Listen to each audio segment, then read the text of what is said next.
Welcome to Armchair Expert, Experts on Expert. I'm Dax Shepard, and I'm joined by Monica Padman. Hi. I couldn't say Dan Shepard today because our guest is Dan. That would have gotten really confusing. You're right. Dan Slepian. He is an award-winning investigative producer and a veteran Dateline producer, which We love our Dateline. Yeah.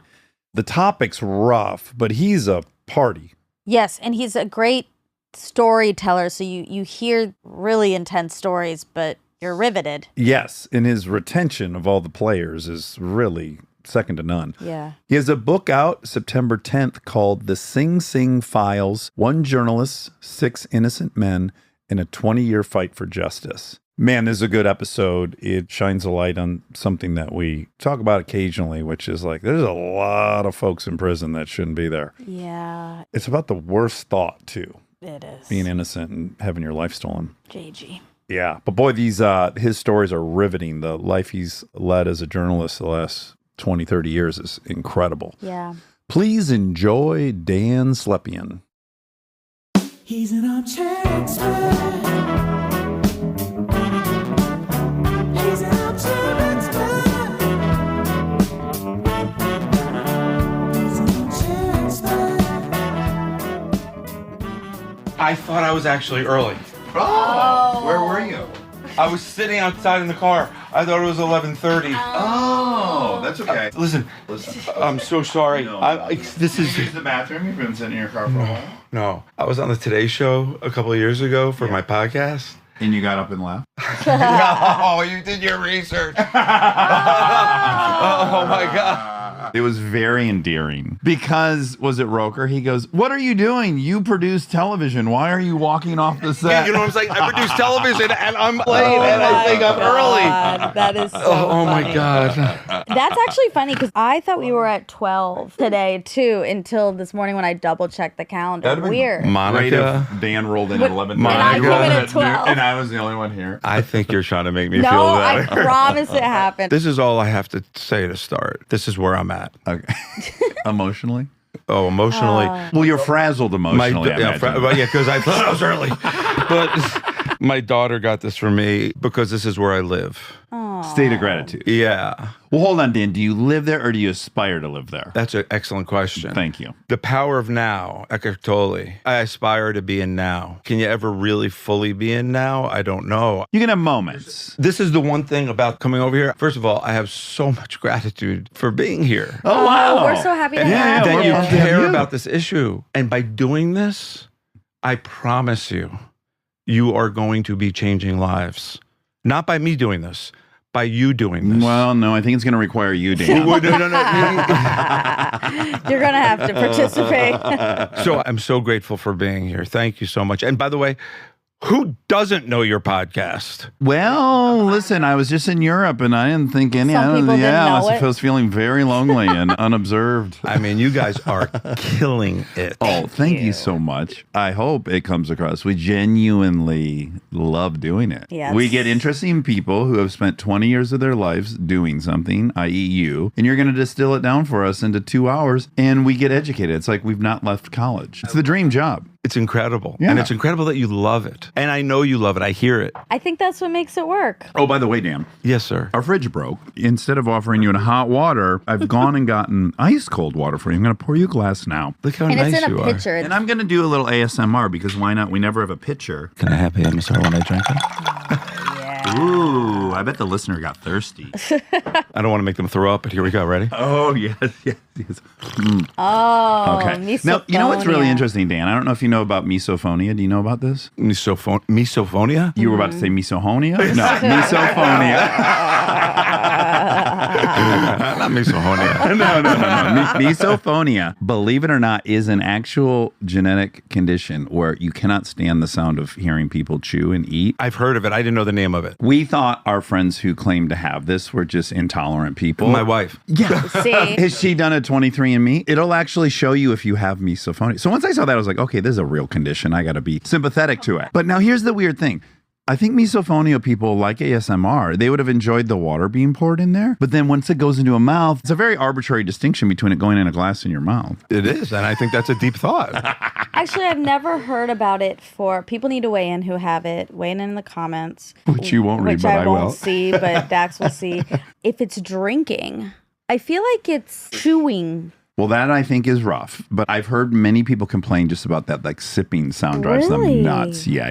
Do you guys read your comments? I He do. does. All of them? Yeah, all of them. Do you have a take on it? Well, let's just start by saying our comments are overwhelmingly positive. That's what I mean. I would read your comments if I was you too. Well, and you can help yourself in this pursuit by only allowing people who follow you to comment. You can't just get stragglers coming on to hate bomb. You know, they got to follow you. So that's a great little tool. That definitely weeds out a ton of negativity. But the 5% that are negative, of that 5%, 20% is valid. Do you think so? Yeah, like I had misrepresented OCD at one point in the way I was talking about it. And a lot of people with OCD complained, or I won't even say complained, they corrected me. And so I was like, well, let's get an expert. And then it turned out to be one of our best episodes. And I loved getting educated. This is what you do. You're in the life of education. Yes, for free. It's incredible. Okay, I want to start with your own story I before just we get want to into let you the... know that I'm a little scared that you've done so much homework. That's a good fear. I need you a little on edge. You're a producer, you know. I am, but usually when I'm either telling other people's stories or I'm being interviewed about my stories, it's factual stuff. This is a different, like, I feel it in this room, by the way. I know we're on podcasting here and I have a face for podcasting, but there's something about the environment which you've constructed that makes me feel immediately like I'm home. Oh, good. That's lovely. I'm glad to hear that. We just added a door on the bathroom, and I was worried that that was going to change everything. Someone said that to me, don't pee before they only have a curtain. No, well, now we have a door, which is why I was so excited to offer you that option. But at any rate, before we get into your topic, which is very heavy and it's horrific on many levels, it's not feel good story we're going to delve into, but we're going to have some fun before that because you have a very fun story. Take us from going to school and having always wanted to be working for NBC News. Because really quick, we could interview you just on your career. Right, Like like we it's would have you another on life. just to learn as an expert what it's like to produce Dateline for so many years. That could be its own episode, right? So I want to touch on some of that. We love you. Oh, thank My you. bosses, Paul Ryan and Liz Cole, love you. We love Dateline, as they know. Thank you for loving us. Oh my God, yeah. Keith Morrison's my greatest I know. I'm obsession. sorry I'm not him. We had him. Yeah, we I already- know. I've done We my already research did too. that. He was great. This is my Keith Morrison. Ready? Yeah. Oh, I want to hear it. Curious, isn't it? That was Okay, good. that's I good, like that's good. that. Do you know he does it? Curious, He isn't does. it? You got his shoes on too. You got his shoes on. He loves Converse. I know. He does our interstitial where he says, "Stay tuned if you dare." Dude, that man can read the phone book. And has. I'll be like, hey. But you grew up in New York. Yeah, I grew up in Westchester, New York, which is just north of the city. White middle-class kid, but didn't come from money. I mean, I came from nothing. My father was a special ed teacher in Spanish Harlem, later became social worker before he passed. And my mom was an administrative assistant raising four of us. I had three older sisters. So my parents were divorced when I was 8. And so when they were divorced, you know, at the time my dad had a drinking problem. When you're 8 years old and your family's ruptured, everybody has their trauma. My trauma is no worse than anybody else's. It was a time where I learned, you call it the simulation. I call it quantum entanglement. Okay, sure. What that happened? works. A24. I'm looking at A24 right there. Candle. A24 has been all over my universe this past month because JJ is in the movie Sing Sing with Coleman Domingo. Which we saw and we interviewed Coleman Domingo. Did you? We Yeah. did. Beautiful movie. I think actually we're going to have this follow Coleman. Coleman's a beautiful human being. I love him. Oh, yeah. I met him as a result of this, and JJ is part of that small ensemble. And so A24 was not part of all of this when they were making it, but it's been all over my world because of JJ. So anyway, it just caught the corner of my eye. The Sim is lazy. Yeah. You have to understand 'Cause that the it's Sim is hot out. creating It's hot out. well, yes, So- which the Sim made, but the Sim makes assets, and it doesn't want to make unique assets for every room. It has to duplicate for efficiency. And I don't even look for it. It just finds me. I don't know about Right. you. Right. Same. So when your family is ruptured like that, at that age, I've been emotionally on my own since I've been 8 years old. Growing up, I always had this need to focus on people who never had a voice. And the way that I found that for myself, I was always taken by video and music. When you put those two things together, I think people emote. And I think when you emote, you care. I've had a camera in my hand. I don't want to age myself here, but pre-digital. Yeah. VHS days. Sure. Big boys, big tapes. You're with me a little bit. Oh, You know, I'm older than you. I was doing some reverse engineering, and you were a junior in college in 1990, and I graduated high school in 93. So, yeah, we're looking at probably a 5-year gap. But VHS tapes, that's of my gen too. Yeah, you're not in our demo, Monica. I am. I'm just saying, we're in the same demo. She wants to over be here. in all demos. I If we were am. talking about Gen Z, she would also be in Gen Z. I mean, emotionally, mentally, you might be in our demo. I'm Yeah. 36. I know how old you are. Okay. But mentally, we're much younger than you. yeah. Mature-wise. So I always just grew up watching NBC in my house. And you like the news specifically? I always liked the news. I mean, this is so generic armchairy, but like Dad's Gone, all these NBC nighttime news shows we watched growing up, there was a patriarch in charge and he made you feel safe, and Cronkite delivered it with a steady voice. Definitely, if you're longing for some maleness, I think those anchors of our childhood are obvious source of that as well. It's the first time I ever thought of that. Okay, all right. I had a stepfather. God bless my mother. I love her. Yeah. She's in Florida. The stepfather never spoke to me for 35 years, not present in my life, who was just a fixture in my house. You were an extra that came with Mom. Exactly. Yeah, sure. Me and my sisters were just kind of extras. And I love my mom dearly, and she is a super woman for what she dealt with. But that analysis is actually an interesting one that I never thought of. It was, who am I paying attention to? I'll add, because I happen to be writing about it. So my parents got divorced at 3, and me, Mom, and brother went and moved into these welfare apartments in a town in Michigan. And I don't think I was so cognizant of it, but I can look and go like, it's real scary that Dad's not in the picture. Crazy shit was happening in this apartment building, and you're like, who's stepping in when it gets violent? Like, where's Dad? Where is the protector in all this? There's something primitive about not having a male around. It's just a little scary, I think. It is. My dad loved me very much and was in the picture, but he wasn't even allowed in my house. So it was confusing as a little child. And you did weekends? Weekends, sometimes weeknights, every once in a while. But my dad fell in love with another woman. And now as an adult, I get it. But when you're 10, 12 years old, you're like, wait, what happened? Listen, I would not have changed anything in my life, warts and all, just because I luckily can say I love who I am today. All of that contributed to who I've become. But I had to go through it. So my mom would cook dinner every day, and I'd come home, and the 2 shows that we would watch, I'd be home by 3 something. 4 o'clock was Phil Donahue. Sure. I'm sorry you don't know who Phil Donahue is. This is what I'm saying. This is my arbiter with people I work with, just to get a sense of generation. I'm like, have you ever heard of Phil Donahue? Yep.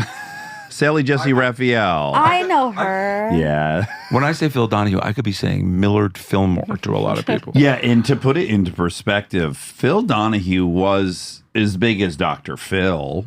You know, you couldn't have been born in the last 25 years and not know who Dr. Phil was. Similarly, you couldn't not know who Phil Donahue was. And he was the first of this ilk to have white nationalists on with the Black Panthers at the same time. Was You it know, like an chaos. Oprah situation? It was, but he it was Oprah before Oprah. Okay. That's right. But also a bit salacious. There were some very hot, Edgy. buttony, edgy. There were fights on the show. Phil got attacked. He broke his nose in an That was episode. Geraldo, actually. Oh, Oh, Geraldo. good. But Thank you for No, that. but there Phil were did there were get in some areas. He did- physical. no, yeah, sure, there was Yeah, yeah. stuff. But Yeah, maybe not the broken broken nose was Geraldo. That is But Geraldo. he was the first person in television history to take a microphone and put it in random people's faces in the audience. That's really what he was known for. Got it. He went Yeah. off the air in 1996. He was older at that point. He was what I call in the book the OG talk show host. So we would watch him at 4 o'clock, and at 5 o'clock would be live at 5 with Tony Gatta and Sue Simmons, which are the local news anchors at the time in New York. The news anchors in your town are the most famous people in the world. In Detroit, Bill Bond. They're like your family. I mean, They're Brad Pitt of your town. I gotta see what's Tony saying, you know?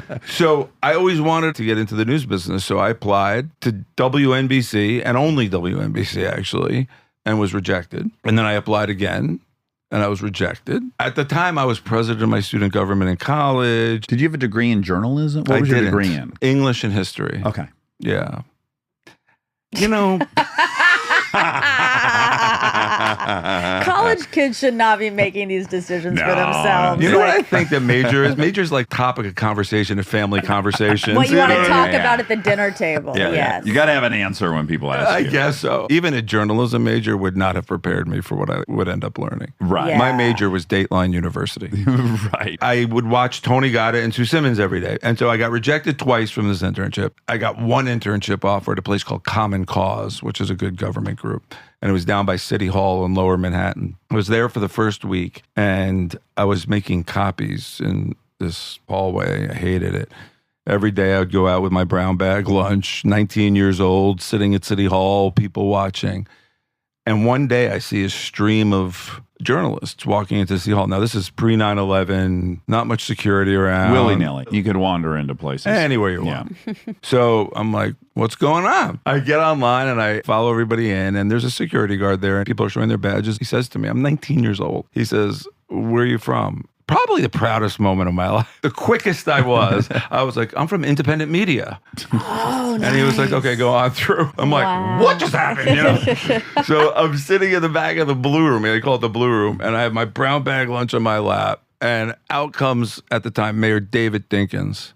I'm like, whoa, David Dinkins. And then in the front row, 4 rows ahead of me, I see this snow white hair. I'm like, is that Tony fucking Gaida?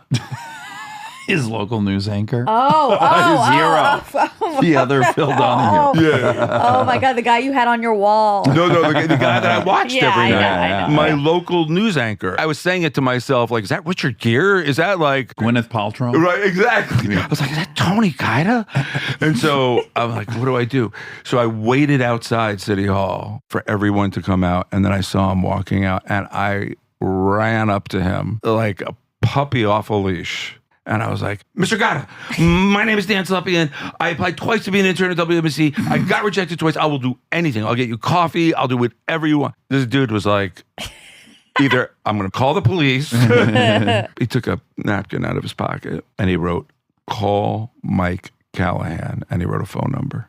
And he handed it to me. Oh, man. And I said to him, thank you so much, Mr. Gatta. If he tripped over me 2 hours later, he would not have recognized me. Sure. Right. That moment changed my life forever. Now, this is problematic because this is a topic that comes up on here all the time. See, there's a couple of these stories and they encourage everyone else to go up to someone at a dinner table. Oh, They say, I forgot. Yeah. Dax, I heard on your podcast this guy. Yeah, there like is a Keith lot Morrison's of that. like having a nice lunch with his wife and some guy's like, I want to be on Dateline. But it happens sometimes. In reality, I kind of think he was trying to get rid of me. Yeah, what's great is he didn't do a ton for you. He gave you this number and you called the next day and the guy was nice enough to say, come down here. And then he just shoved you somewhere else. So you're kind of like a rock in everyone's shoe, but then you end up kind of interning without any real permission. And they're like, you got to be officially working here. But then fast forward to you apply and you get, and this part fascinates me greatly. You were in the Page program at NBC. I was. Speaking of getting rejected, I tried to get in that program. So Oh, you did? Uh-huh. Did you really? Rejected. What You years? should have gone to City Hall to a I press should conference have. and met. I guess Tony. it would have been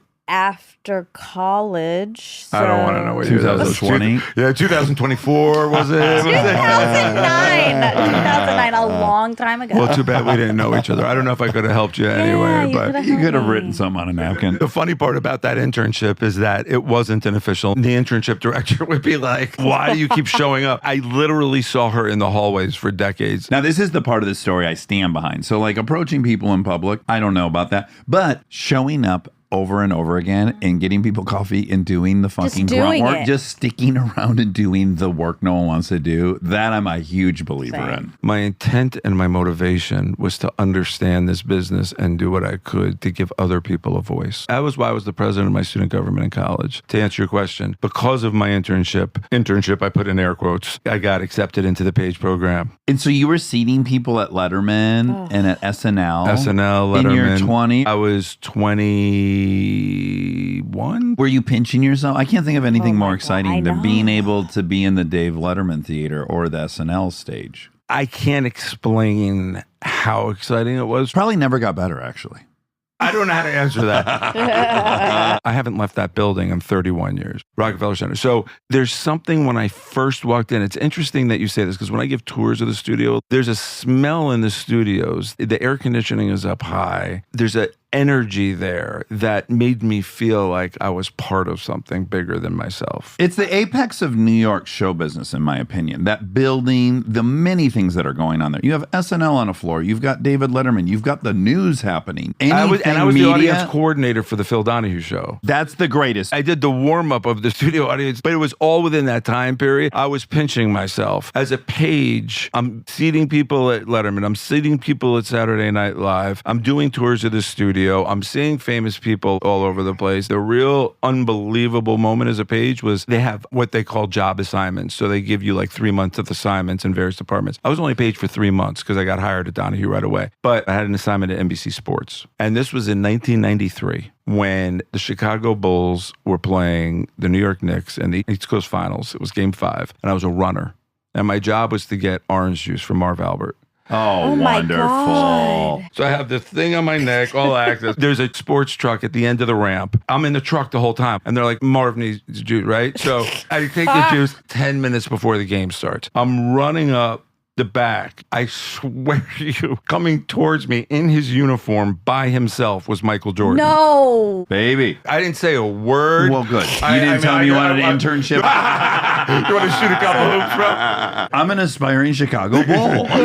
That's when you're like 86 forever. Yeah, But exactly. the moment was when I come out the player's entrance and I ran to give him his orange juice and it was like 10 minutes before the game time. 20,000 people looking around. I'm like, what Can't else? get better. Yeah, This is that's it. when you start believing in quantum entanglement. Yeah. Quantum entanglement. Have you saying that? I love it. Okay, so let's fast forward. So you end up over the course of your career, you land at Dateline. Well, you end at NBC News, and maybe help me with that. Donahue. I was at Donahue. Yeah. And then Donahue went off there in 1996, and I started at Dateline right away. And so Dateline's a division of NBC News. Is that how it works? It is. And Okay. it's evolved over the years. And you've been there for... Going on my 29th year, 96. It was March 11th. 11 is a big number in my life. I'm trying to make that work 11, with it's 8. very lucky. JJ's birthday is 11/11. 11 is all over the place. A chapter in my book is 11/11. But anyway, March 11th, 1996 was my first day at Dateline. And how long there before you are actually producing segments? I started producing segments in about 99, 2000. Okay, 24, 25 years of Yeah. that. And so I think it'd be fun just for people in a very concise way to know when we turn on Dateline in Lester or when Keith gets up there, someone has done a lot of legwork before he can report this story to us on camera. And that's what you're doing as a segment producer. That's exactly right. So let's just give, like, there's a murder in Ohio. Of course, a man has murdered his wife.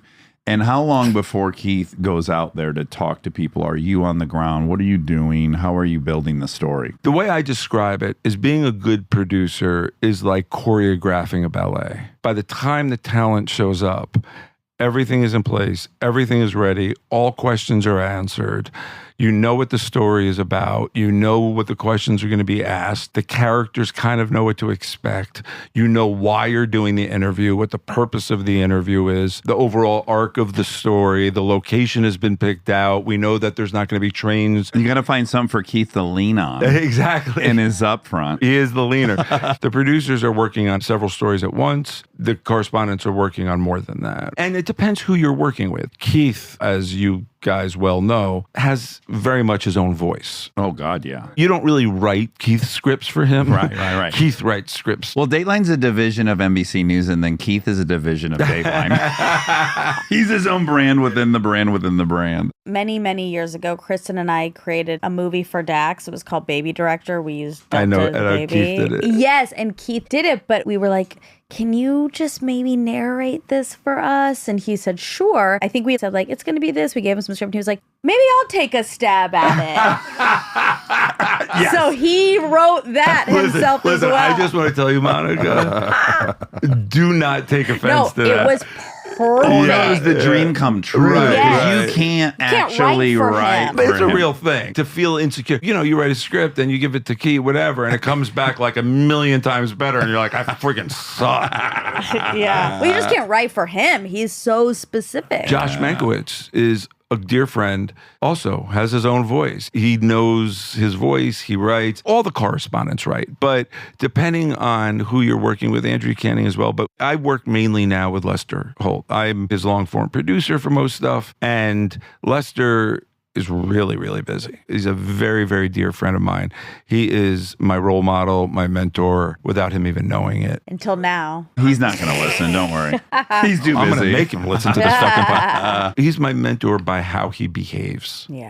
He walks the walk. Just by watching him. Here's my guess, having no knowledge of how this works, but my guess is you have a team at Dateline that's kind of got their lures in the water all over the country. They're monitoring stories that are coming up and surfacing, and then they're reducing that to some pot of compelling stories that Dateline might take on. And then my guess would be, do you then get that whittled down group and then some stick out to you and then you go pitch that to Lester? There are, as you know, only certain 100-something hour slots a year. Primetime real estate is precious. There are literally thousands of pitches every year. The way that's decided, Paul Ryan and Liz Cole are the executive producers of the show. There's a pitch pack, and producers pitch their stories. And then the group of seniors in the morning meeting, Liz and Paul will go through them, and they'll talk about them. And there's a whole host of reasons that they choose certain stories. If we have a 2-hour slot, if we have a 1-hour slot. You need variety. You can't have 6 men in a row that killed their wives. And I'm not really part of that process. Right. I'm not part of the editorial process. And the reason why is because in the law firm of Ryan and Cole, I'm kind of like the pro bono unit. I came to Dateline when Stone Phillips and Jane Pauley were the anchors, when there were many different segments within an hour. Then I was part of a very robust investigative unit with Chris Hansen as the correspondent for many years, and we did some of that. Dateline since then has morphed and known as the True Crime Original, and we do these hour-long stories with twists and turns that keep viewers on the edge of their seats. Don't you even have a 2-hour Saturday episode or something like that? And the reason why Paul and Liz pick the stories they do is because we're on all the time. Simply from a production perspective, when they get pitches, the pitches are, okay, so here was the baby flower. It had this flower, and now it ends with this tulip. So we know the beginning, the middle, and the end. They need to do that by necessity because there needs to be a production schedule. You need to know you're going to get on the air. You need to know a beginning, a middle, and end of a story. That's really the reason I have my job, because that's what Dateline is. That's what they're so good at doing. The reason I say I'm the pro bono unit is because the way that I have come to view stories, and luckily I haven't been fired yet, is that I don't see a tulip. I just see fertile soil. The stories that I tend to navigate to, and this is what found me, I didn't find it, are these stories of injustice, are these stories of people who society has thrown away, who society has considered other or less than, people who don't have a voice. And they don't have an advocate. Some of these people are so disenfranchised. It's not like they have an uncle that has somebody's phone number that could get the ball rolling. They're like completely on their own. They have no resources. Exactly right. Like if you or I were thrown in jail and we were innocent, there's a lot of folks we can call. Maybe. You could call Lester Holt. But you might be surprised how hard it would be to get you out. Indeed, but I'm imagining the kid whose dad was in jail to begin with, who doesn't have any money for a lawyer. And I understand why you use the word advocate. It makes perfect sense. It's intuitive. There's a lot of things that are intuitive that we can talk about that are actually counterintuitive about the system. Oh, okay, great. People have called me an advocate for a long time. What I'd like to say is that I'm really not an advocate for individual human beings. I'm an advocate for the truth. I'm an advocate for elevating the stories, and the truth behind the stories pertains to so many more people than just that one person. So by telling that person's story, we're really telling hundreds of thousands of people's story, which is why what I said to you when I came in here, I meant it. You are literally changing people's lives with this. Because when people feel heard, they feel hope. And when they feel hope, that's their future. And very often people don't feel heard. Forget feel. Most people aren't heard. Right, exactly. True. Yeah, exactly. Yeah, regardless of their feelings. Exactly. Yeah.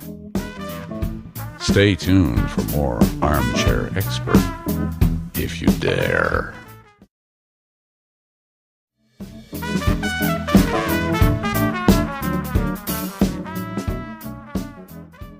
I think what would be fair and generous might be weirdly for us to start with Las Vegas homicide, and to such a lesser degree, I have gotten to partake in ride-alongs because of my job, which is a great privilege. I found it to be a very conflicting experience. And so I think it might almost be fair for us to paint where this process kind of starts. My first real experience with law enforcement was through Vegas homicide. I had done stories, obviously, with police before, but I had done a story in Vegas, a murder story. And I met a detective. This was 2000, 2001, before 9/11. No digital cameras and no First 48, no reality TV. I think the only show at that time was Survivor, maybe. There wasn't this culture of true crime. And I thought, wow, it would be really cool to follow these guys to see what they do every day. So what I pitched was this idea. I got a hold of an early handheld camera. And I said, if it's just me and not these crews with the big boom mics and this falling around. All the stuff that makes you self-conscious. Right, exactly. I'll stand at a distance, and we obviously discussed this through legal and standards at NBC, but we came to this conclusion that we could do this where I could follow them, where they would be wearing microphones, and I would be able to go under crime scene tape with them and film them. So I literally went back and forth to Vegas from New York every 2 weeks for 2 years. I filmed maybe 40 homicides. Whoa. And we did this series called Vegas Homicide. Some of it aired in 2004, we did a series. It was the first series that Dateline did without any correspondence. Because at the time, what I was doing was coming back with these little mini DV tapes, and I was bringing them to the dub room to tape them so I could see them. So I went to my boss, Neil Shapiro, at the time. I was like, there's this new thing called Avid Express DV. Like, I could actually look at the video. So they bought me a laptop, and then I started dropping the clips in, and I saw, okay, there's a clip of Dax, Monica, and Dan sitting here talking, and then there's a clip of Dan in his car. And then I was like, wait a second, I don't need a correspondent. I just need Dax to later say, God damn, I was so happy he left. Boom.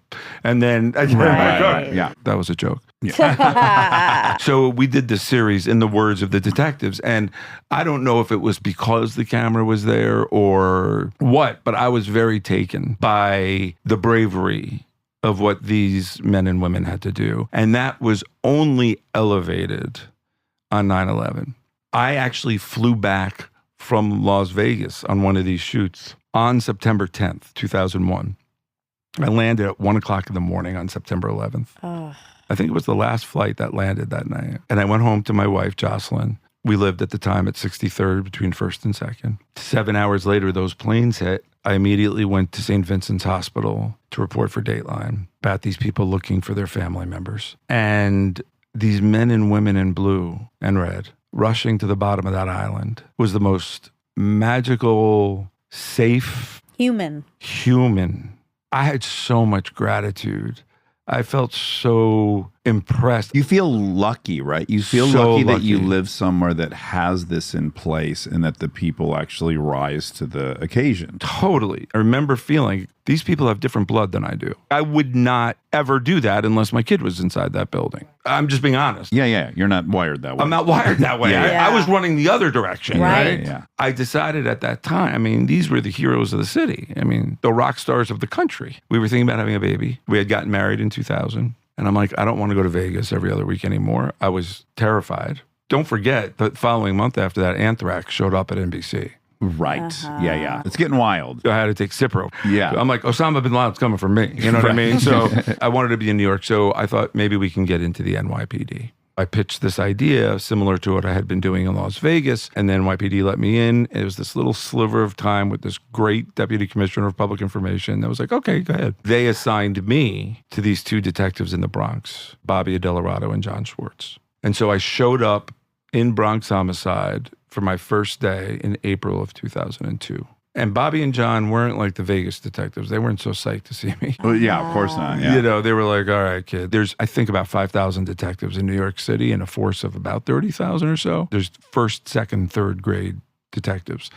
So only a few hundred at a time are first grade detective. Bobby and John were the highest rank you could get. So I'm with them and I'm embedded with them and I'm doing their whole tours with them. And every murder is obviously horrible. There's something about the murders in the Bronx that were a little different. I don't know if it was the method of murder or maybe it was after 9/11. I'm not really sure, but it felt different. And Bobby and I are out to dinner one night. I formed a really nice bond with Bobby to this day. This is in 2002. And I say to him, Bobby, you must bring this job home with you. He says, you know, I really don't. except one case has been bothering me for a decade. So what's that about? And he started telling me about this murder that happened in 1990 at the Palladium nightclub in Manhattan. At the time, he had never heard of the Palladium because he was a Bronx detective. It's like two different countries, almost two different police forces. 1990 happened to be the single highest, most violent year in the history of New York. 2,245 murders that year. Whoa. 2000. Jesus. Yeah. And many of them were happening in Bobby's precinct. By the way, that number, we were so shocked and outraged by 2,000 people dying in 9/11. Yeah, exactly. And it's the just year like, before. it's the difference between dying by paper cuts or an axe wound, right? It's just like, they're just trickling all day long. At 2,000 a year, that's like 9 a day. And so you miss it. Every day we miss it. Yeah. Every time there's a mass shooting, go to the newspaper and ask how many people were killed in Chicago. Right. Yeah. So it's this trickle that escapes our general awareness. So Bobby was dealing with his own never-ending line of murders in the Bronx, which was one of the single poorest precincts in the entire country. He worked in the 40th precinct called the 4-0. They called it the baddest station in the nation. There's a doc about it, I feel Yes, like I there saw. is. Fort Apache is the name of the building that they worked in on Simpson Street. And so at the time, Bobby was taking down this very, very violent gang called the CNC gang. That gang was responsible for dozens of murders. It became so big that it became a federal case. Bobby was working with the United States Attorney's Office to arrest them, and it was a RICO case, meaning gang case. And as part of the U.S. Attorney's Office protocol, when people want to testify, cut a deal, it's called Queen for a Day. So basically in the federal system, they say, Monica, you're going to prison forever. But if you tell us everything you've ever done, whether we know about it or not, don't lie about anything, we'll write a letter to the judge and you might be able to get a deal. So it incentivizes you. But it's a might. It's a And might. they agree that they're not going to try you for these new cases. That Exactly. they've learned All about. one Oh, sentence. right. But if we find you ever lied to us, even 10 years from now, the deal is torn up. This is is the what Marion happened to Jones. Marion Jones, Yeah, she yes. had Queen for the Day. So Bobby had an informant in the CNC gang from the Bronx who gave a proffer. And he was telling Bobby about all these crimes. And this is in 1992, 2 years after the Palladium happened. Palladium happened on Thanksgiving night, 1990 in Manhattan. This informant named Benny Rodriguez says, we did this, and Joey and Spanky shot this bouncer on Thanksgiving night at the Palladium. Bobby had never heard of it. So he takes Benny to the Manhattan DA's office, and Bobby is asked to wait outside. Years later, he thought that was a bit strange, for good reason. And the assistant district attorney who handled the Palladium case comes out. You go, Bobby, kid, you know what, kid? Benny's off the money with his facts. It wasn't Joey and Spanky. We just convicted 2 other guys, David Lemus and Almeida Hidalgo, 3 weeks ago. This is December of 1992. Bobby says, okay, Benny must be off. He's always been good to me. And he kind of forgot about it. In 1994, they start taking down everybody. And everyone's now cutting deals. One of the people they interview is a guy named Joey Palat. Joey's going through all the murders. And Bobby is working with an assistant district attorney named Steve Cohen in the U.S. Attorney's Office, and they're debriefing all these guys, including Joey. And Joey says, we did this. And Steve says, look, if you're holding anything back, if you don't tell us, your pals are going to tell us. And there's nothing we can do for you. And Joey says, you mean the Palladium case? A shiver went up Bobby's spine because it matched exactly what Benny said. So they did all of this research, and they find a 911 call made days after the crime saying, Joey and Spanky from 550 East 139th Street committed the crime. And they found admission witnesses saying, yeah, they came back and bragged about it. And they found other evidence that pointed to them. So as a result of that, Lemus and Hidalgo got a new hearing in 1996. Joey testified. I did it. Spanky said he would testify for immunity, but the Manhattan DA's office didn't give him immunity. Steve Cohen testified. Benny Rodriguez testified. Joey's wife testified, saying we were at the Palladium. And the judge, which was the same judge that oversaw the original trial, denied the motion. Oh, my God. So they went back to prison. So Steve Cohen, who worked at the U.S. Attorney's Office, by now had left to go to private practice. And it always bothered him and Bobby. It always nagged at them. So in the year 2000, Steve, who later became Andrew Cuomo's chief of staff. So really quick, they've now been in prison for 10 years. So in 2000, Steve got an article written in the New York Times, a front page 2 men remain in prison despite admissions. Somebody in federal prison reads that article, a gang member from another gang named Richie Feliciano. And he calls the guy who locked him up at the U.S. Attorney's Office by a guy named John O'Malley. First thing John says, Richie, you read the New York Times? But Richie says, I was there that night. I was mediating the dispute. Joey and Spanky did this. It wasn't these 2 other guys. The original detective 10 years ago knew there was a guy named Spanky. She ran his name in the database, and it came back to several people, including the real Spanky named Thomas Morales, one of which was a guy named Frankie Figueroa, known as Fat Spanky. She shows his picture to the witnesses, and they all pick him out as the guy mediating the dispute. But Frankie Figueroa could not have been there that night because he was in jail. They made the wrong ID, but it confirmed there was this guy mediating the dispute. You put Richie Feliciano and Frankie Figueroa's picture next to each other, they look like brothers. So the U.S. Attorney's Office and John O'Malley take this information and they bring it back to the Manhattan DA's office. They say, now we got this guy who said he's there. What did they do? Nothing. Ugh. It's maddening. 2 more years go by. Oh my God. So 12 years of their life. 2002, I show up. I ask this to Bobby, and I start filming from the very beginning. From the moment he writes the word palladium on a folder. And I film everything in real time, including an interview with David Lemus's alibi. Her name was Janice Catala, his girlfriend. There was a statement from Janice saying that she and David were at the Palladium that night. The car broke down, this whole intricate story. She never testified at his trial. We go unannounced to her apartment. This is all on TV, by the way, and will be part of this docuseries that Dawn Porter produced called Sing Sing Chronicles. We go to her apartment with me in tow filming, unannounced. She lets me film there in conversation. She's sitting in her pajamas on her bed. She remembers the whole thing. Oh, I remember that very clearly.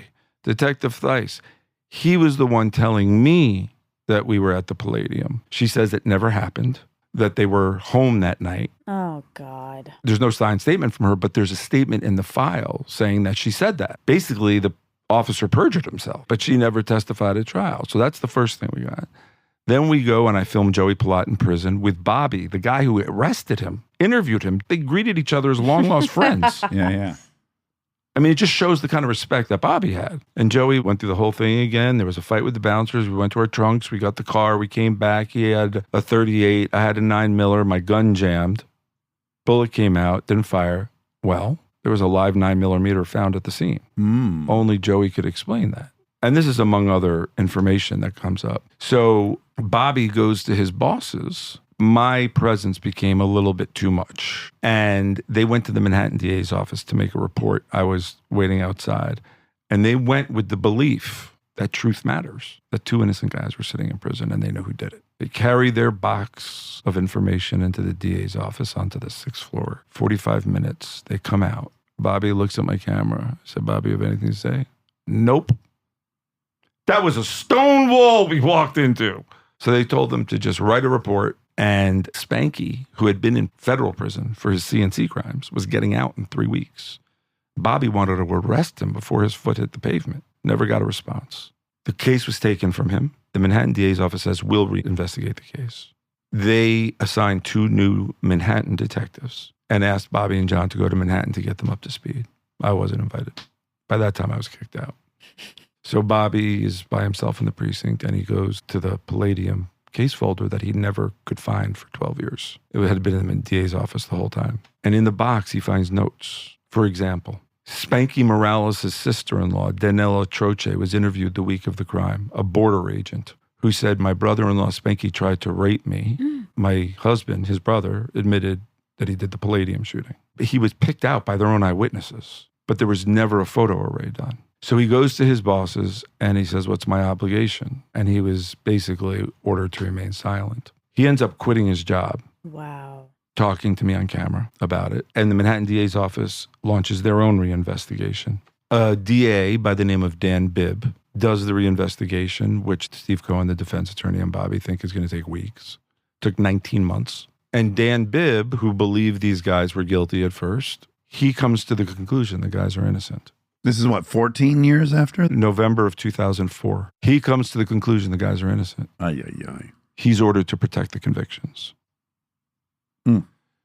In January, they have a new theory now with him as the front man that he never wanted to be. He ended up on the front page of the New York Times for this because he claimed he threw the case and a bunch of other things. He felt that they would have stayed in longer. There was a paper written about him at Georgetown called The Conscience of a Prosecutor. But for a full year, he believed they were innocent and they were in Rikers Island. The theory of the case, the office's theory that he put forward, was that it was now not a 2-shooter case, it was a 3-shooter case. Oh, God. There was a terrible front line called The Witnesses, I think, and it was the same thing where they wrongly got a false confession out of one guy, then it didn't add up, so they re-saw him and said, well, who else was there? So then they go get this guy. They get a false confession out of him. 5 people by the end of this that they all looped into this thing, and not one of the 5 had anything to do with it. And they wrote confessions, and this happens. All the time. Yeah, it's crazy. So now it's a 3-shooter case, which I even knew the DA didn't believe that was representing it. But let's see if the guys know each other. Lemus Hidalgo said that they never knew each other. Not only did they not know each other, Hidalgo was like plucked out of thin air. No one has any idea how he got involved to this day. They all said they didn't know Spanky. I found Spanky. I brought him to Rockefeller Center. I interviewed him at Rockefeller Center. He basically said, I don't know these guys. I've never seen these guys. They saying I have something to do with this thing. He's a guy I could respect because he was a little upfront about, look, they say I have something to do with it. They said they couldn't find him. I'm always where I said I was. Come and talk to me about it, right? We aired that first hour in January of 2005 with Stone Phillips. 2 bouncers saw the show and said, oh yeah, it's Spanky. I mean, at this point, does it even matter? They've got like 15 people By the way, cooperating. I had done a story on WNBC earlier. The jury forewoman who worked at New York Magazine, who convicted them, was devastated and sat in court and fought with the mother to get them out. So there's a new hearing. The hearing lasts 9 months. Day here, day there. Meanwhile, they're going back and forth. I remember it being a very hot summer of July 2005. One day they come into court and out of nowhere, after 15 years of fighting, they say, okay, Hidalgo's innocent. We'll let him go. And he was handcuffed, brought back into custody, and deported to the Dominican Republic because of a prior gun violation from 20 years earlier. Oh. After already serving 15 years, yeah. Lemus had to wait another 2 months in Rikers Island for the judge's decision. The judge, Roger Hayes, vacates the conviction. He comes out to his wailing mother. Dan Bibb ended up leaving and doing an interview with me for an updated 2-hour show we did in 2007. To this day, not only has the Manhattan District Attorney's Office never admitted they were wrong, they retried David Lemus. Oh, my Lord. 2 years later, in 2007. For the same crime. And get this, the jury couldn't hear that he had spent 15 years in prison. What? Because it was prejudicial to the prosecution. Oh my God. I hate everything. I hate everything. Because it had nothing to do with what happened on the day of the murder. Let me just back up for 1 second. The day the hearing for them started, after I aired this Spanky clip on TV, he was arrested for murder 14 years later, the same day that Lemus and Hidalgo's hearing began. Spanky was arraigned. Spanky's attorney later filed a motion under a law called People v. Singer, which basically taught me a new lesson. There is a statute of limitation on murder. The argument was, you, the people, had so much information to arrest me, overwhelming, showing my guilt. It is a violation of my civil rights to try me now. Wow. And in a scathing opinion to the DA's office for the mistakes, he won. And he's a free man. Wow. He got on the stand in David Lemus's trial and confessed that he was the killer. Oh my God. How are they able to retry him? And what else 'Cause what about double happened is, jeopardy? when you're arrested, you're charged with a crime and there's an indictment. The DA can do that singularly. Once your jury renders a verdict, only a judge can vacate that conviction. Once the judge vacates the conviction, it's like you were never convicted at all. It goes back to when you were arrested. So it's up to the DA to decide, oh, we can do this again or not. And so David Lemus took 2 hours for the jury to acquit him. And that night, he left for Florida and never came back.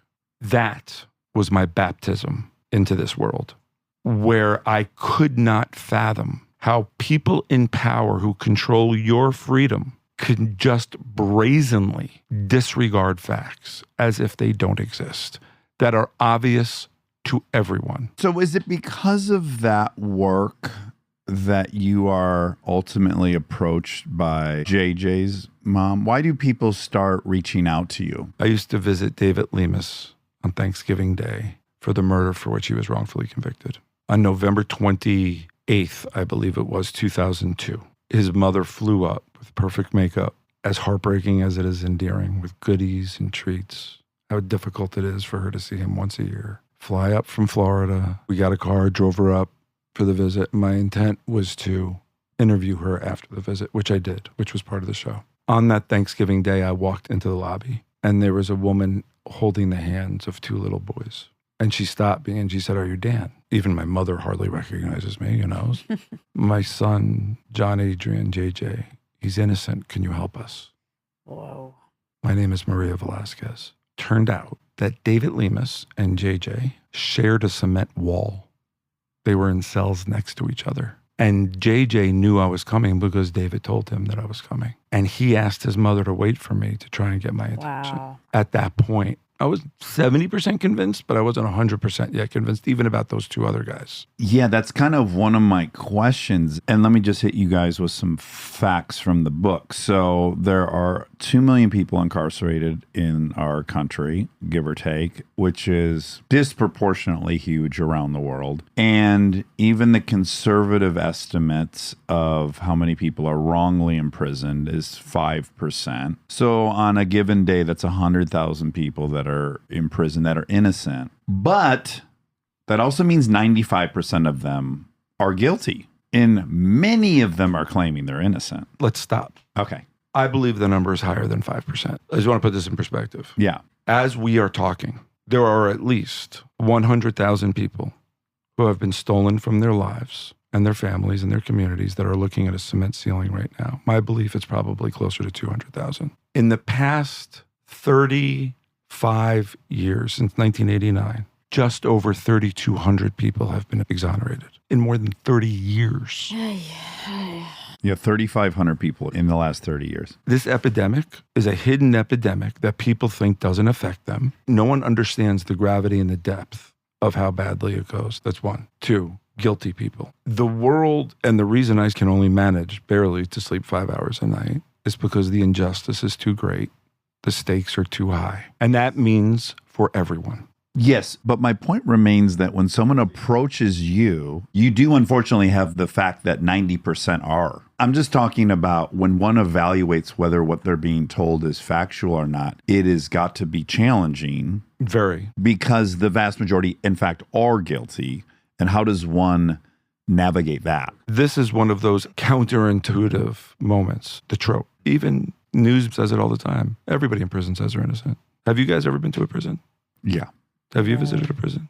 I visited JJ in particular more than 200 times over 20 years. I spent 2 nights on death row with Lester Holt in Angola prison. I've spent thousands of days in prisons in this country. From my experience, 80 to 90% of the people that I meet admit their guilt. Yeah, I could see that. That's the first thing. Now, there are people that have reached out to me, and there have probably been more than 1,000 by now.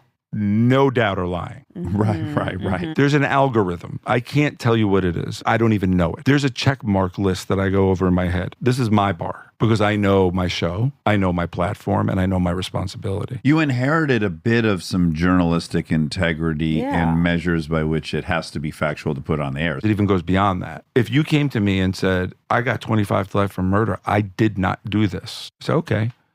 And Dax Shepard, committed rape in 2004. I'm not interested. Right. Okay. Somebody else can deal with that. The cases that I take on generally, Yeah. You are don't have ones those like, priors of... I have no idea what anybody is talking about. Right. Yeah. I was kidnapped Which happens all the time. a good amount of the time. And now generally it stems from a minor offense. You're in the system generally. Sometimes there's a case that I did where a woman just didn't call a cab. They thought she did. It was part of Eric Liston's case. It's insane. So there's a check mark in my head. This is very incongruous with who they were prior to this arrest. Right. A. Step B, one, yeah. Can I prove it? C. Are there visual elements that I can make a TV? D. How well can they tell their story? Do I have access to them? Do I have access to the elements that make it an hour-long television show? So it's very, very difficult to do, which is a lot of why my work has been verite work, my own investigation videotaped in real time. So the audience doesn't know the same way I don't know. They're on the journey with me. So there is a good amount of work in advance, reading trial transcripts, and I kind of know the markers of what really bad evidence is. Single eyewitness misidentification from a stranger, the worst. Yeah. Stay tuned for more Armchair Expert, if you dare.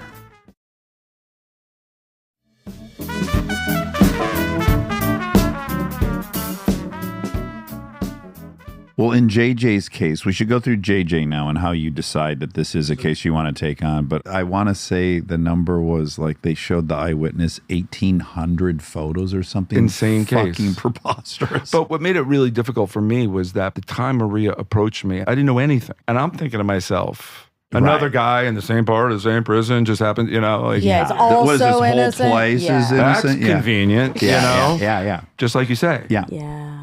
And in the Palladium case, I had 2 active duty police officers and a prosecutor saying they were innocent. In JJ's case, there was nobody. Right. So what was he accused of? JJ was accused of killing a former New York City police officer in Harlem during a botched robbery with another man. Someone came into his home. It to wasn't rob his him? home. It was Oh, an okay. apartment Okay. that they used as an illegal gambling parlor. Oh, so he was there gambling. He owned it He, the retired police officer, within owned- the confines of the precinct he used to work. All right. Like one-armed bandits. Sure. The stuff you see in A Bronx Tale. Exactly right. Yeah, gangster stuff. Exactly right. And the first thing that got me to pay attention to JJ was his son.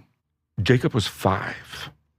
He had these huge eyes holding his grandmother's hand. Thanksgiving morning, you know? I had no idea if his dad was innocent or guilty. I was very skeptical. But my first thought was, this little dude should be running around with his cousins today. Yeah. Yeah. He shouldn't be in a prison. And I had not become a father myself yet. But I remember going home that day and not being able to get that kid's eyes out of my head. I told Maria at the time, before that, I said, send me whatever. And I made a point. It's not going to happen anytime soon. She was thrilled. No one was listening to her. And I vowed that for that kid, I would at least try and find the truth. And so I was knee deep in the Palladium case. A week later, in 2002, he wrote me his first letter, and his mom sent me a box with a trial transcript of 2,044 pages. I hope you read faster than I do.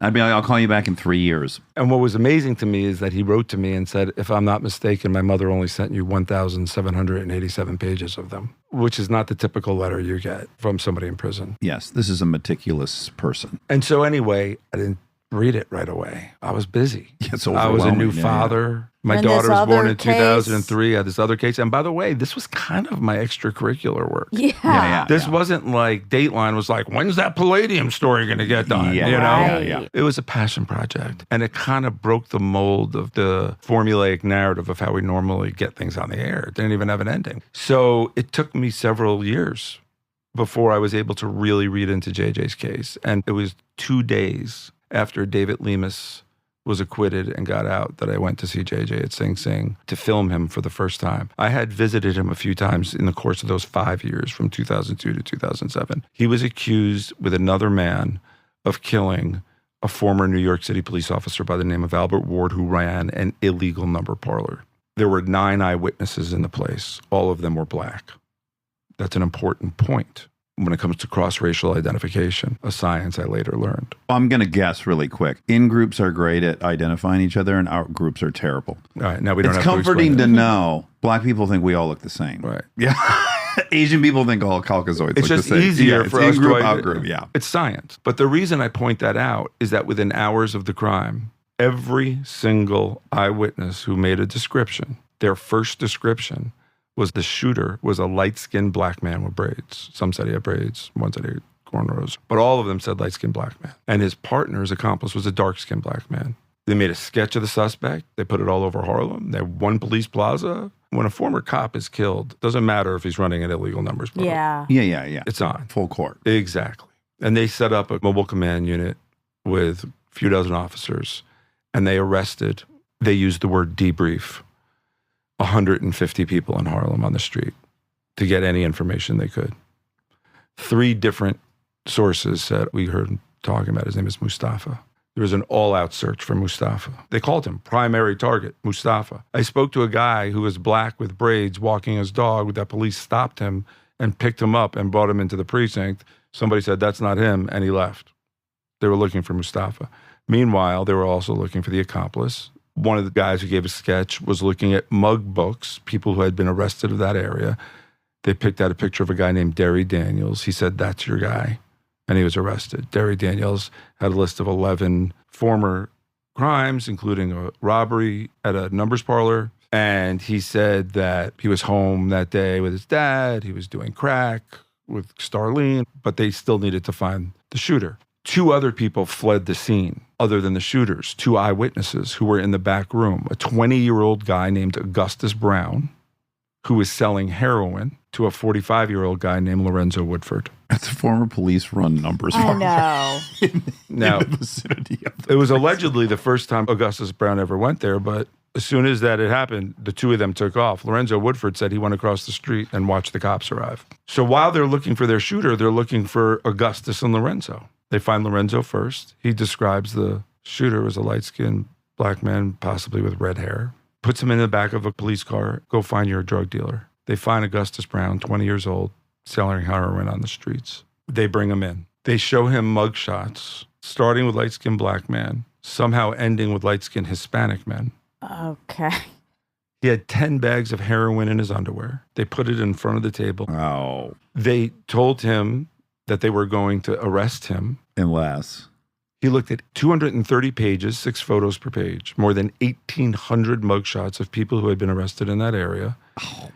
And after several hours, he pointed to a picture of JJ, who was a light-skinned Hispanic man, and said, this is the exact quote, which is also a red flag for anyone who knows anything about eyewitness identification. That's your guy, but his eyes look different in the picture. Never did he mention ever seeing him before in this interview when he picked him out. He didn't say, I recognized him from Yeah. 95th Street. He was just like, that's the guy. He was allowed to leave the precinct uncharged with his heroin. No, wait. JJ's Hispanic? Because JJ's I watched... Latino. Gets even crazier. He had never been convicted before. The reason that his mugshot was in that photo array is because a year earlier he was accused of shoplifting at the Gap in Manhattan. He wasn't. He had Oh my receipts. God. But they had photographed him. No, they used it as a pretense to search his car. And they found some weed and cocaine in his glove compartment. The case was thrown out because it was an illegal search and seizure. The photo should have been expunged, but it wasn't. Oh, wow. And when Augustus Brown picked that photo out, the prosecutor immediately went to the court to get it unsealed to show to the other witnesses. Lorenzo Woodford said he was number 2. He said number 3, number 2, maybe number 2. I'm not sure. Right. But of course, by the time of the trial, but I was told at the beginning by police and prosecutors, 5 eyewitnesses picked him out and his co-defendant pleaded guilty with him. JJ said he's never even met the guy, never said a word to him before. And that guy's obviously cooperating. He never testified against JJ. He just disappeared and he would never talk to me and he slammed the door in my face. Oh. When I started looking into it, there was no physical or forensic evidence linking JJ to the crime. The murder happened on January 27th, 1998. His father's birthday was January 28th, the next day.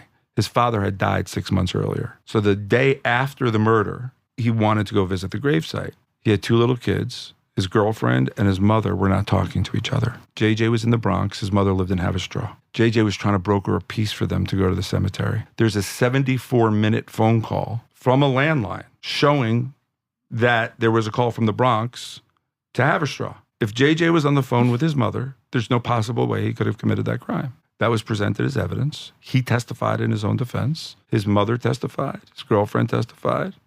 And he was convicted. When I started to deconstruct, there was no physical evidence. There was nothing. It was only the eyewitnesses. So I started by going to speak to every eyewitness. Ultimately, I filmed Augustus Brown in a maximum security prison with a hidden camera to document whatever he said. And he said, they were threatening me. They were going to lock me up. He basically recanted, which he has done since. Lorenzo Woodford. They must have had something else. It wasn't just me that locked him up. If they didn't think it's him, let him go. Philip Jones, the third one, signed an affidavit saying at the time of the trial, the police picked him up in prison and told him that he had the right guy and they would give him help if he testified. Augustus Brown didn't want to testify. He was in Scranton, Pennsylvania. 2 detectives picked him up. This is the guy with the heroin in his underwear. Yeah. They picked him up on what's called a material witness order. They put him in jail in the Tombs in Rikers, New York City for 6 days until he testified. The day he testified, they gave him money for a motel and food and let him go. Dorothy Kennedy, the alleged fifth eyewitness, was 86 years old and was asked to identify the defendant sitting at the defense table. She picked out juror number 6. Okay. And still voted to convict JJ, by the way. And I interviewed him and he said he made a mistake. And I recently interviewed another juror who said she thought he was always innocent from the beginning and made the biggest mistake of her life. At that time, they had to be sequestered at this terrible motel near LaGuardia Airport. It was Halloween weekend and everybody just wanted to go home with their kids. Yeah. That took me 10 years to learn about JJ's case. I did a report in 2012. It aired against the Grammys the weekend Whitney Houston died. Obviously, we won that one. Yeah, right. Yeah. And I'm saying this not with any sort of pride or arrogance. I'm saying because it was an act of journalism, was nominated for 3 Emmy Awards. JJ spent another decade in prison. They came after me. I have evidence to this day they still haven't turned over. JJ, over the intervening decade, a couple things happened. One, he led me to 3 other people that I did stories on that helped get them out, because it's always a team. After that first decade, when I knew he was innocent and I saw the way the system was working, I felt like a character in a Kafka novel. My relationship with him fundamentally changed. And we started working together inside. We built a program called, with the superintendent and 10 other guys, called Voices from Within, about redefining what it means to pay a debt to society. Voices from Within is now starting on the outside, that JJ is going to be running. He got clemency from Cuomo his last week in office. Biden made a public apology. Biden, but it's a state crime. He can't pardon him. Right. So JJ was part of Now This News. He was on a panel for criminal legal reform, and he talked to Biden about clemency. What kind of uniform standards can we establish? And Biden said, on behalf of society, I apologize to you. JJ, as of today, remains a convicted killer. Right. And what he did for me, and what this movement did for me, is it melted the ice for me. It poked a hole in Pandora's box for me to understand the perversity and pathology of mass incarceration as a whole. So when we talk about guilty people, we're not talking about Ted Bundy and Jeffrey Dahmer. Those aren't the people in prison. The people that are in prison are people like my friend Dario Pena, who now works at Columbia University Justice Lab, who when he was 17 or 18 years old and was dodging bullets because he didn't have a home life to try to go to school, brilliant guy. And his older brother was a member of a gang, and he thought that was family. And he thought he was a soldier in an army, and everybody knew the rules. It was either kill or be killed. And he made a horrible mistake as a teenager. And then he went to prison for 25 to life. But by the time he was 25, his frontal lobe developed. Yeah, exactly. He went to college, and then he had another 20 years. Another example is Johnny Hincapi, and so many other people like him, which are in for murder, but never killed anybody. There were 7 teenagers that were sent away. One tragedy happened on Labor Day weekend, 1990. A kid was stabbed when a family was there from Utah for the U.S. Open. There was a bunch of teenagers going to the Roseland Ballroom, 50 of them. This is the Central Park? This is the subway tourist murder. Oh, Subway. Kid named Brian Watkins was the victim. Yeah, this is in the book. 7 teenagers, a bunch of teenagers, depending on how many you believe, stayed behind to rob someone to get money to go to the Roseland. None of them knew one of the kids had a knife. And as he was running away, he swung his arm and he killed Brian. All 7 went away for 25 to life. Johnny Hincapi turned out not to be on the subway platform into 25 years. But that's all I'm saying, is that what I've learned is that the people that society has deemed as bad, as other, as the problem, with the right education, with the right rehabilitation, are the solution, or can be the solution. Yeah. This is one of my questions. I feel like I already know where you stand, but I think there is often a temptation to make this binary, right? Like the entire system's fucked up.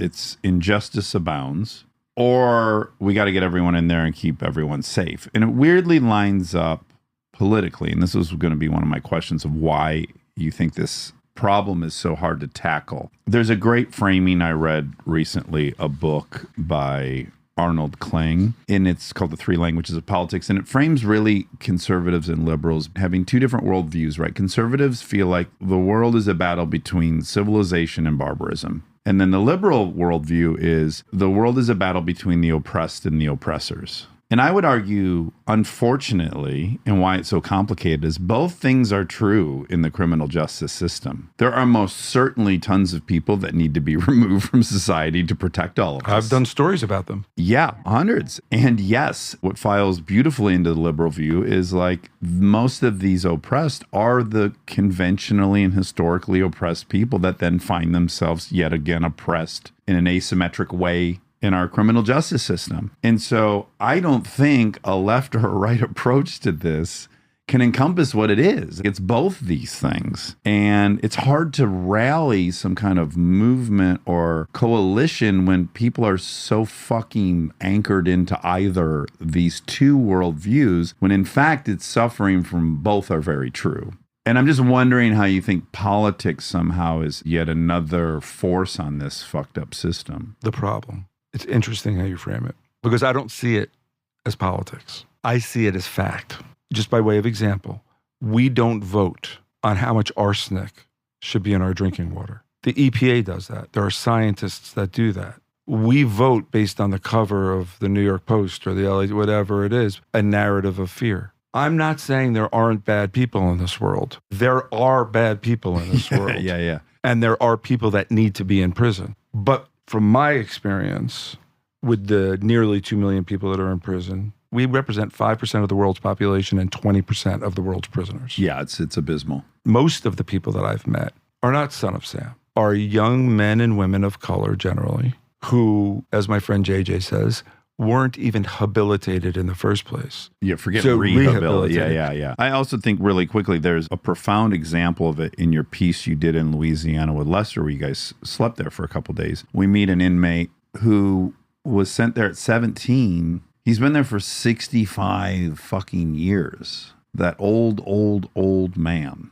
And the notion that he needs to be separated from us is nuts. Well, I think what we first need to do is define what the purpose of yeah, incapacitation is it punitive or rehabilitative? A lot of people want it to be punitive, and I totally disagree with that. When I say politics, I'm a registered independent. To me, this has nothing to do with politics. This has to do with numbers. When you look at, here are the factual numbers. 95% of these nearly 2 million people will come home, whether you like it or not. 95% are going to be serving you at Starbucks, waitresses, driving you in your car, whatever. Of those 95%, about 3/4 of them, more than 70%, are going to have some sort of interaction with the criminal justice system again, recidivism. Now, if people are given an opportunity for education or trade, it drops by about 43%. That's the Bureau of Justice Statistics. One study has shown that when you give somebody an associate's degree, it's like 16%. Somebody with a bachelor's degree in prison, it's like 6% recidivism. A master's degree, which is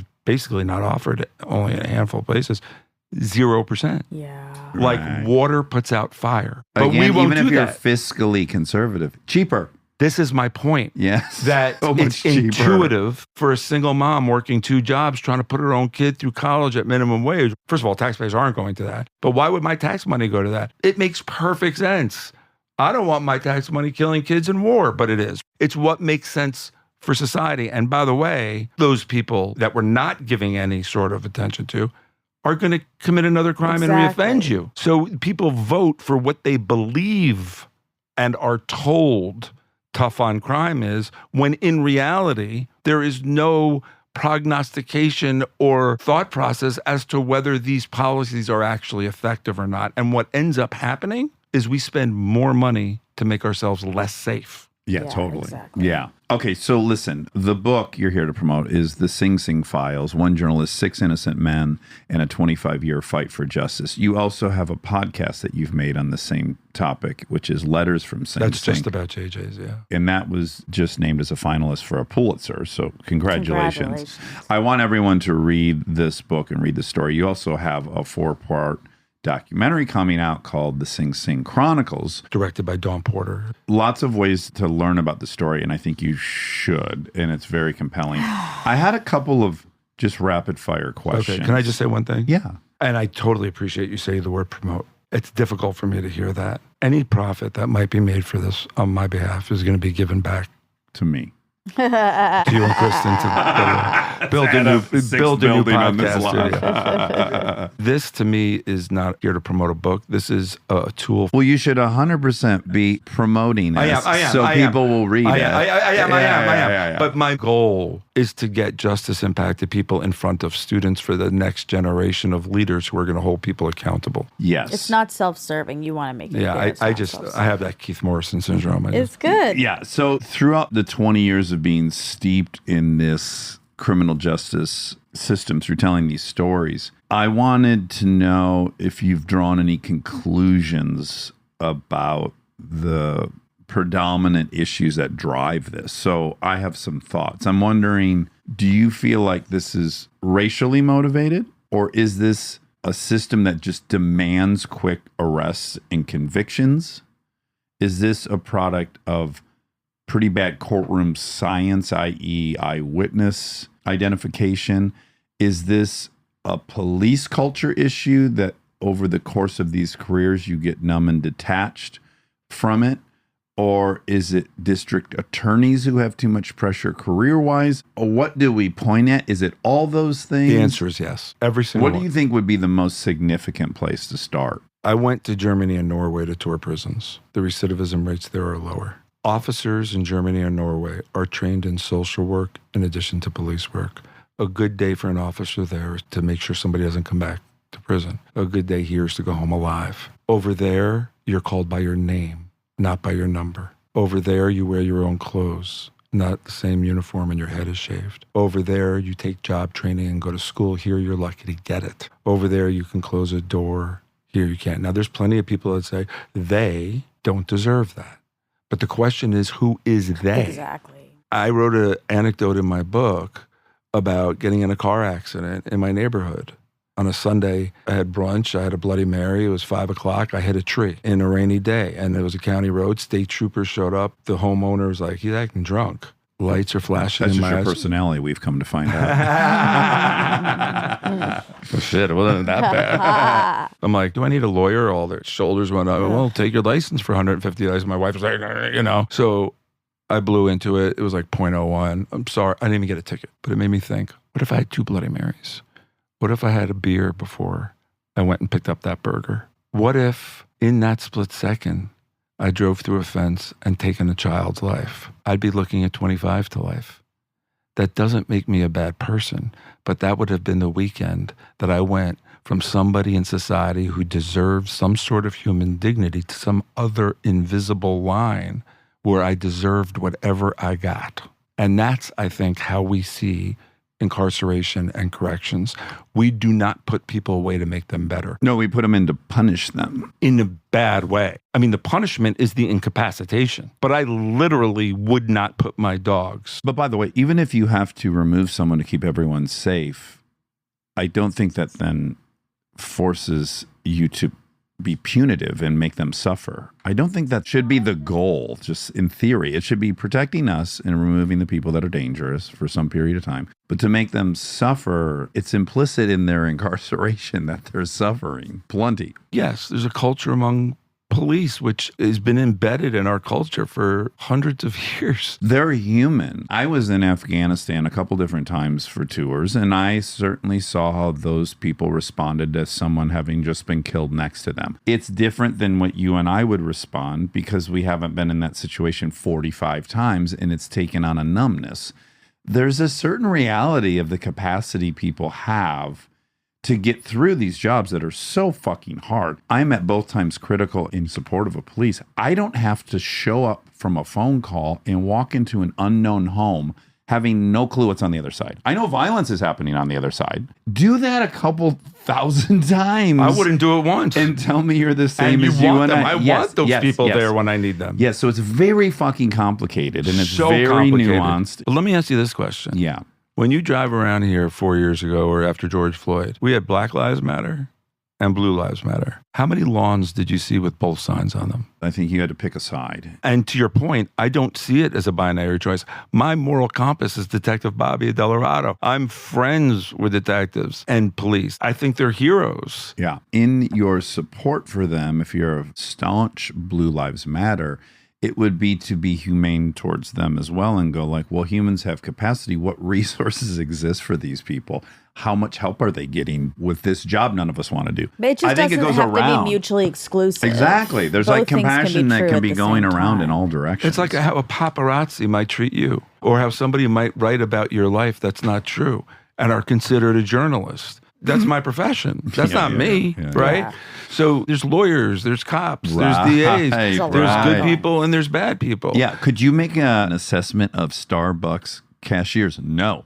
I've dealt with every version of a human Yeah. being behind the counter. And by the way, to your point, people who are policing certain neighborhoods who happen to deal with crimes that are committed by people of the same age, of the same color, at a certain point, you become immune to it a little bit. You become like, it's not my job. I have probable cause. The prosecutor will figure it out. And the prosecutor's like, well, he's arrested. Let the jury figure it out. And then the jury's sitting Just there like, kicking we it just down. want to go home for the weekend. Yeah, it keeps getting kicked down, the responsibility. Yeah. Or even the person you talked about in the JJ case is like, well, I'm not so sure about this, but they're telling me I'm one of 5 people. So probably these other 4 people are pretty certain of it. I feel a little less guilty going along with it. Absolutely. Yeah, the whole A lot of it is arrogance amongst everyone walking around that it wouldn't happen to them. They're immune. They're good.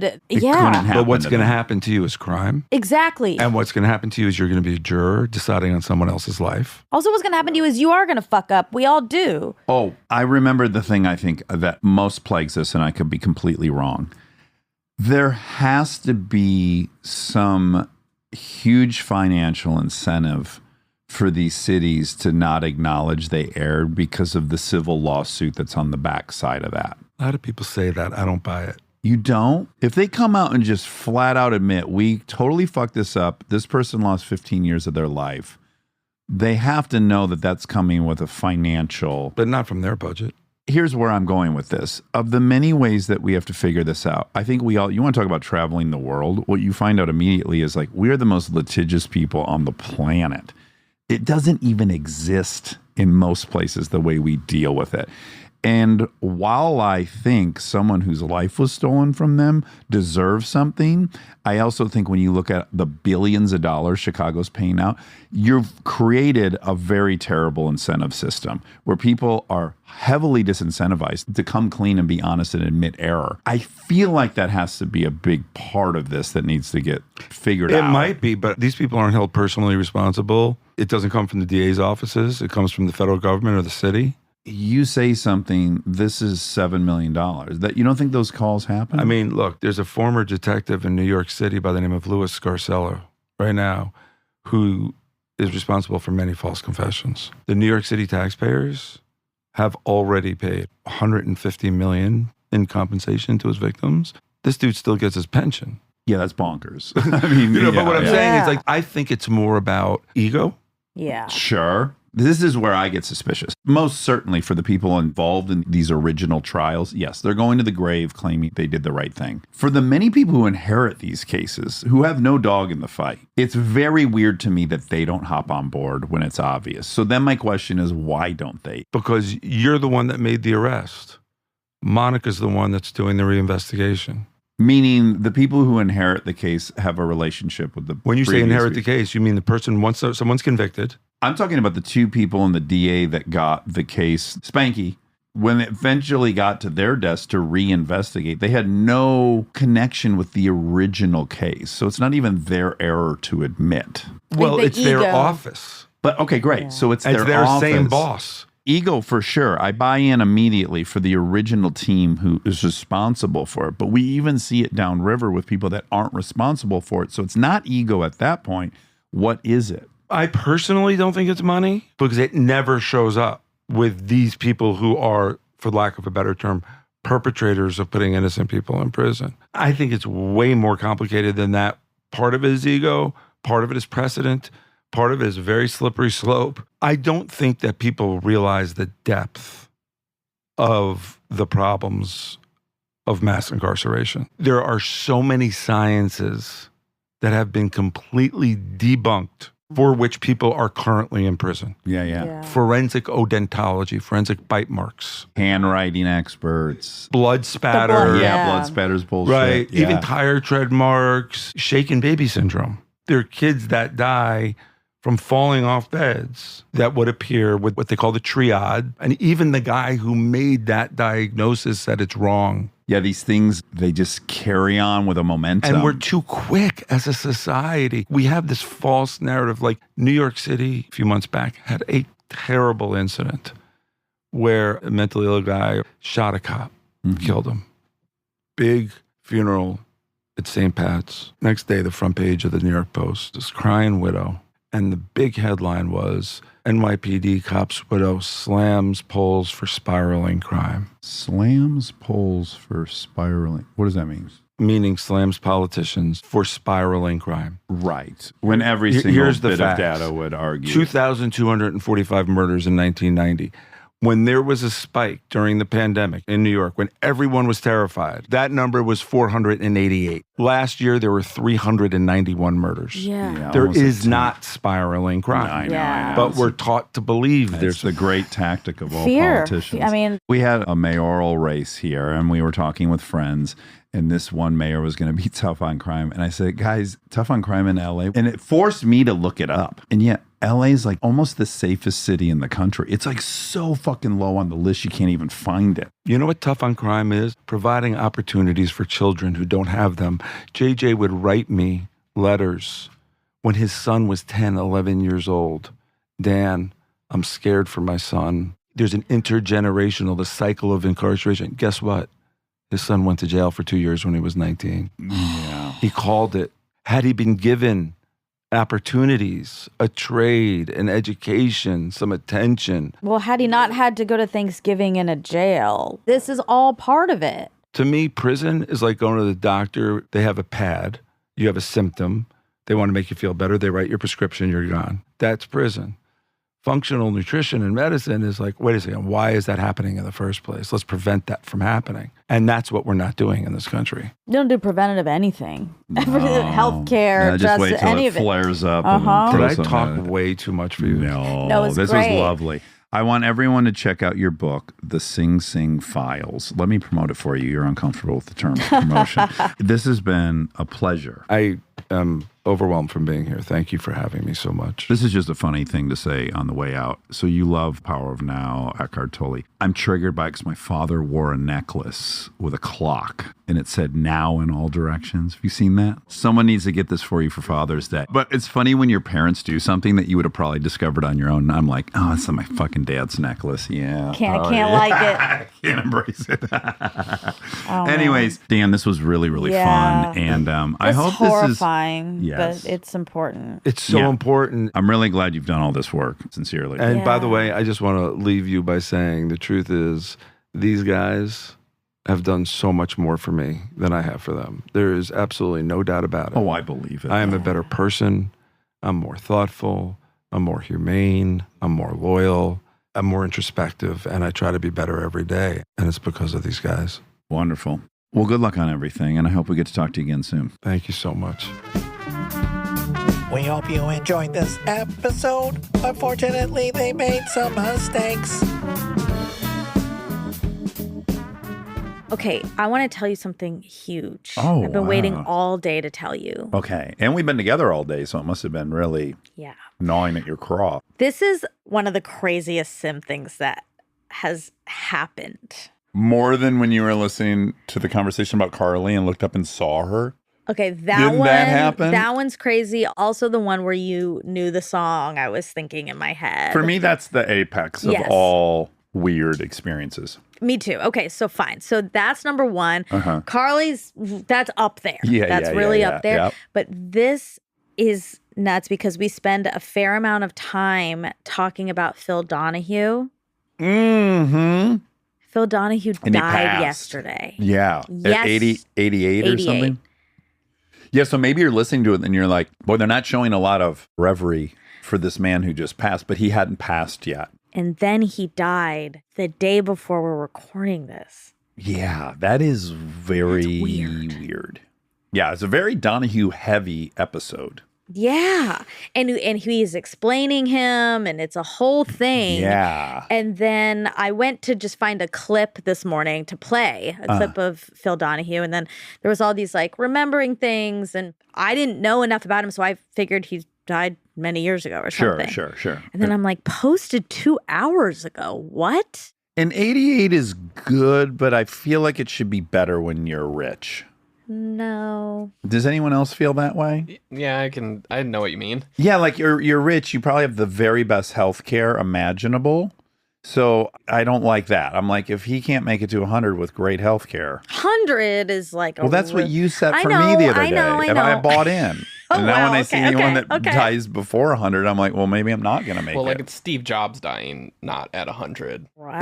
But He that died had an very explanation. Young, actually. Yeah, but you would No. hope that much money, he would True. be able to solve it. But he was that unique case of he actually had the means to do it, but he did not want to take the course of treatment recommended. He believed in his frutivore diet and stuff. I mean, it's like, it makes sense and it doesn't. Like at one point you're like, this guy's so fucking smart. How could he not be listening to an oncologist? But then the problem is he was so smart and he was proven right so many times. He thought he had all the answers. it was misleading. I know. You got to be careful how much you believe your own shit. You have to be so careful in this life.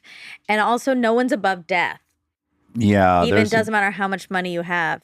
Death is the great equalizer. Will you knock on wood? Oh, okay. Yeah. Boy, this thing's, I've been knocking all day for you. I know. You're on a nut kick. Well, we've been talking a lot about bad Dad. stuff. Yeah. It's funny because we have different takeaways from when we talk about it. Like when we talk about it, for you, it invites it. Yeah, because I think I have strong manifestation. Right. And for me, it exercises the demons. It's like Right. you got to talk about it and joke about it, or it's too powerful or something. I don't know. We have the opposite. Like I Yeah. generally like talking about ways I could die and stuff. But you don't like it, knock on wood. I mean, not knock on wood because you don't like you like it. You don't I you don't like it. I don't like it. Right, knock on wood. But you like knocking on wood a lot. A lot. Yeah. To me, Is that today your it birthday? cleanses. No, my birthday's on Saturday. But okay, so your birthday's in 3 days. Couple days, yeah. Okay. So we don't need to. But people should know. They should be at the ready on Saturday to blast the No, internet with you well don't- wishes you don't need to for do that, the young guys. mouse. The old mouse. The old mouse. The old mice. You don't really think of mice being old, do you? I don't think they live very long. That's why. Fuck, knock There's- on wood. Yeah, like if a mouse had made it to 88, we would be celebrating. But no, they don't. Did I tell everyone already that there was a mouse rat, I'm not sure which, Okay. outside my apartment in the courtyard? Well, let me just tell you what to call it. If this story is going to involve death, say rat. No, I know, and that's not fair. That's pretty person privilege, and so I don't like that. Okay. So it's a mouse rat, and I was walking into my courtyard, and it was just in the courtyard, like alive. alive. Okay, enjoying. Yeah, enjoying, but still. And I was confused because it wasn't moving, Right. but it wasn't. It wasn't dead. It wasn't like flopped over. It was or sitting on anything. its hind legs. It was just regular sitting. Okay. And I thought maybe it was looking for its food and was like gonna go run and get it, and it was just like looking. Yeah. But I also expected, obviously, for as I got closer, for it to scurry away. Right. And then that did not happen. Okay, couple things there. One is I don't know how good their sight is, so I don't know how far away it could see you. Okay. I just know a lot of animals do have worse eyes than we would imagine. Okay. Secondly, one of the instincts is to freeze. Right. You stay still so that the predator can't see you because we respond to movement. I know, And but then when it gets so close, you go, oh, fuck it, I'm moving. exactly. If you watch these deer or these impala or antelope in the nature docs, they're frozen. And at the last minute, they go, oh, fuck it, this isn't working. Well, okay, exactly. Okay. So I thought maybe it's just freezing, but then that's dumb because it's Yeah. very out in the open. Yeah. It's like on display, really. Hiding in plain sight. I was getting very, very, very close, and it didn't move. Okay. All right. But I was like, it's fine. So then I went into my house. I took a picture of it from the inside of my house because I was like, oh, this is a good omen. There's a mouse here. Yeah. And then I kept going back to look, and it was just not it was never moving. And I was like, I think it's dead.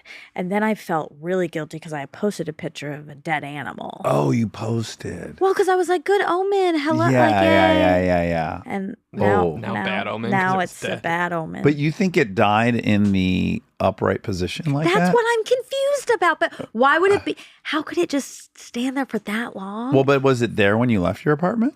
The next day, no. But I Oh, because think it was that night you came in and didn't leave again? I did not leave again that day. And then the next morning it was absent. Yeah. I think, Okay, so I think it just was taking a nap or maybe meditating out in the courtyard. Okay. Yeah, and then went on its merry way. That or your landlord scooped it up, right? You could find out, I guess. I'd rather not know. Just forget it. You know, one of my landlords very sadly passed away last year. Yeah, And he loved that courtyard. And Oh, he was yeah. always manicuring it. Yeah, he was really into manicuring it. And we wondered if maybe it was The spirit of him. Yeah. he that's wanted nice. to come back and Take it in. I like play that. around his little Yeah. courtard. And when you say we, that sounds like you and Jessica. Yeah. Yeah. Yeah, it was Jess's idea. It was Jess's idea, of course. I thought that was a sweet idea. Mm-hmm. And I wouldn't like the idea that he died again there. Yeah. I will come back as a crow Okay. so that I can look in people's windows. Yeah, that's very you. That's very me. It's very on brand. A mouse, you're not getting, you can't really choose to see everyone you want to see because you're not, you're on the ground there, real low. It seems like maybe he was there not to see people, but to see his environment that he loves so much. Right. I would be all about the people.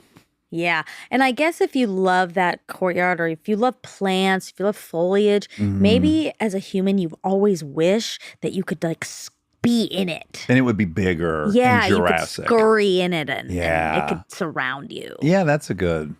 But I wonder when people are picking what animal to come back on, if they evaluate just how long the lifespan of that animal is. I don't think they're thinking about that. Kind of related. Out of nowhere, yesterday, I was in the garage all day, and I came in, and all of a sudden there were 4 flies, 5 flies. Get out of here, you jackass. That's from Angry RV Man. Oh. There was an explosion of flies. Ew. And they were the weirdest flies. You could kill them so easy. You know, flies are really hard to smash. Oh, yeah. I was smacking them. I killed probably like 14 flies in 10 minutes. Oh, my God. We must have brought something in the house and these things hatch because it's not like we had the doors open or something. Ugh. And that's a very unsettling feeling that you have something in the house. Then I was looking at this little pot of flowers that had been brought in. I'm like, okay, well, that's new. Okay. That could have definitely been housing some larvae. This was in the house? I thought it was in your garage. No, I had been in the garage all day, and when I came into the house, all of a sudden there was this Oh, proliferation no. of flies. Do you know, in my experience, there is a fly thing that is way too easy to kill. They sometimes hatch from grain. Like my family had this at one point, and we realized it was the rice. It was in the rice. Yeah. So do you have new grain or anything? No, but that is a ding, ding, ding. So after I killed all the flies, I had an egg white and feta cheese omelet in the morning. That was it. And then I was out in that garage all day. Then I was feeling like low blood sugar, right? Like, because I hadn't had any carbs in that first meal, blah, blah, blah. I'm like, I need some rice and some protein. So I heated up some turkey taco meat and some rice. Uh-oh. And as I was putting it in the bowl, Kristen said, that stuff's pretty old. And I was like, The rice or the meat? both, I guess. So I smell it. I'm like, I don't smell anything. I'm just going to put it in the microwave for a long time. And I did that. And I ate quite a bit of it. This is a triple ding, ding, ding. Also, I got to fast forward. You know who's been out of rotation for a very long time and he just made a return is Michael, the tiger. Delta's tiger, Michael. I loved Michael. Yes, me too. We had a lot of fun with Michael. Yeah, we did. And for people who don't remember those episodes, Michael had a bad habit of getting into tainted food. Yeah. He He's was a stuffy. Yeah, he's a stuffy, but he's a baby tiger. Yeah. And he was always rummaging around trash cans and he thought it was so good. And then he would get really sick. Yeah. And all the stories Michael told were about him getting sick. Yeah. Okay. So I ate all this food. Uh-huh. And I'm laying in bed with the girls, and Michael's been brought back into the fold. He got a bath that day, and we were all greeting Michael. And all of a sudden, I was like, I gotta go right now. Gotta go right now. Yeah, sure. I'll see you guys later. And then I went a few times, honest. Yeah. In a very uncomfortable stomach, and some burps that I was like, oh, please, I don't want to start the other side. That needs a cute title like Hannes. Throwing like up. coming up both sides. Yeah, but just throwing up. We need a there's not a good word Hannes-esque, for it. Word for it. But yeah, I paid the price. I was too brazen, as I tend to be sometimes with my food. And then, after I was sick, I think we started doing the math on when that stuff was made, and it was too long ago. I don't. The rice was crunchy. Ew. It was like hard. It had and I was like, oh, it's all right. I'll throw a little hot water at the bottom of the bowl when I The microwave it. rice is probably not the problem. I'm sure it was the old meat you ate. The old turkey meat. My God, Dax. Yeah. What? Maybe the flies came from that old rice. No, because that was in the fridge. Oh, that's true. Yeah, I don't keep the rice out on the counter. But maybe the rice. I think you have rice hidden somewhere in the cabinet that's too old and it's developing those flies. They're making me feel so itchy. Yeah. I'm sorry that happened, Right. but it's like It's hard to feel bad for me. I do struggle a little with when I know someone's done something stupid. Yep. I do struggle with just They deserve pure. No, it's not. I don't ever feel like anyone deserves anything. Yeah. But it's also hard for me to feel really, really bad for them. Yeah. Mm-hmm. It's weird because I normally tell them that sucks. Right. But I'm also like, What did you why'd you expect? do that? Why'd you do that? Yeah. If I were you, I wouldn't feel bad about that. To me, that seems really logical, which is if something bad has happened to somebody, the act of compassion and soothing them is you kind of got to enter that space of like pain and discomfort and sadness. And so we don't want to feel pain and discomfort and sadness, even if it's to comfort somebody. So if you get a little, you get a little excuse to not go down that That's road, you're going to interesting. kind of take it. I guess. Or I think there's just a part of me that's like, oh, it didn't have to be this way. Yep. Yeah. And we don't have to both be here dealing with this problem. I guess. Yeah. I think Yeah. it's snatch. I guess it's fat. But you do the right thing. You say, "Oh, that's I a do. bummer." And you're thinking you deserve this. But And I'm like not. even when you're hearing my story, you're like, "I hope it hurt when you were." No, that's not fair. I don't think that. I think I'm like kind of mad at them. Yep. Because why did you have to have pain for no reason? Mm-hmm. Yeah. And now I'm mad at you for your pain. I know. But the truth is, almost all of our pain is self-inflicted. Yeah. So it's just like It's you're true. picking what thing is Yeah. okay to be stupid about and what thing is not. Well, I okay. know. Yeah. We just figured that out. They're all the same. You should probably just, because everyone's culpable for the most part. Of I mean, there course. are victims. Let me be Yeah, there clear. are. But we're generally play a role in most of our discomfort. Yeah, we do. What animal would I come back as? A chinchilla. Nope. I don't like those guys. I think I want to come back as like maybe a puppy or something because then like people would hold me and pet me and stuff and play with my Yeah. hair. If you got a good owner, Oh, true. How would I guarantee? you'd want to be a deformed puppy in the pound so that we would get you. You have to be deformed or we won't take you. But that's running a risk because is. what if you guys never come Uh-huh. to get me and then no one else is going to come to get me if I'm deformed? Although whoever gets you is going to have a really good heart. That's Pretty true. much. I think you probably like weed out the irresponsible, mean owners. You don't want to come back as an elephant or something that's going to live a very long time. It's a tricky riddle because you might not enjoy being an animal. I know. And it's hard to kill yourself if you're an elephant. I don't really know how you do there's it. no suicide allowed in this game. Well, if I didn't like being crow, I could just fly as fast as I could into the side of a building. No. But was that elephant going to run and then fall down? No. They'd have to find a cliff. No, listen. The whole No.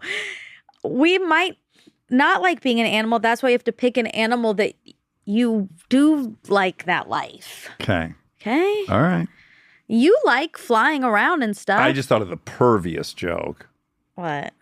It's so pervy and What? gross. I was going to say I would come back as a rabbit. Oh my god. Yeah.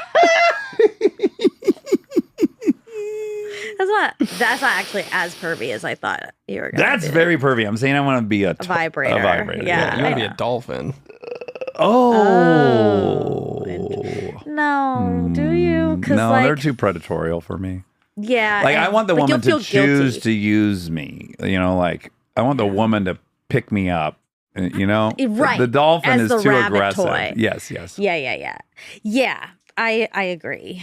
If you had to come back as a fruit, what one would you come back as? Probably a strawberry. Not a peach? No, a strawberry, because I'm ready to come back as something that everyone just likes. Ah. You don't have to work hard to like it. Yeah. You don't have to overcome Yeah, an you're right. ugly exterior. You do not hear a lot of people say that they hate strawberries. Exactly. Yeah.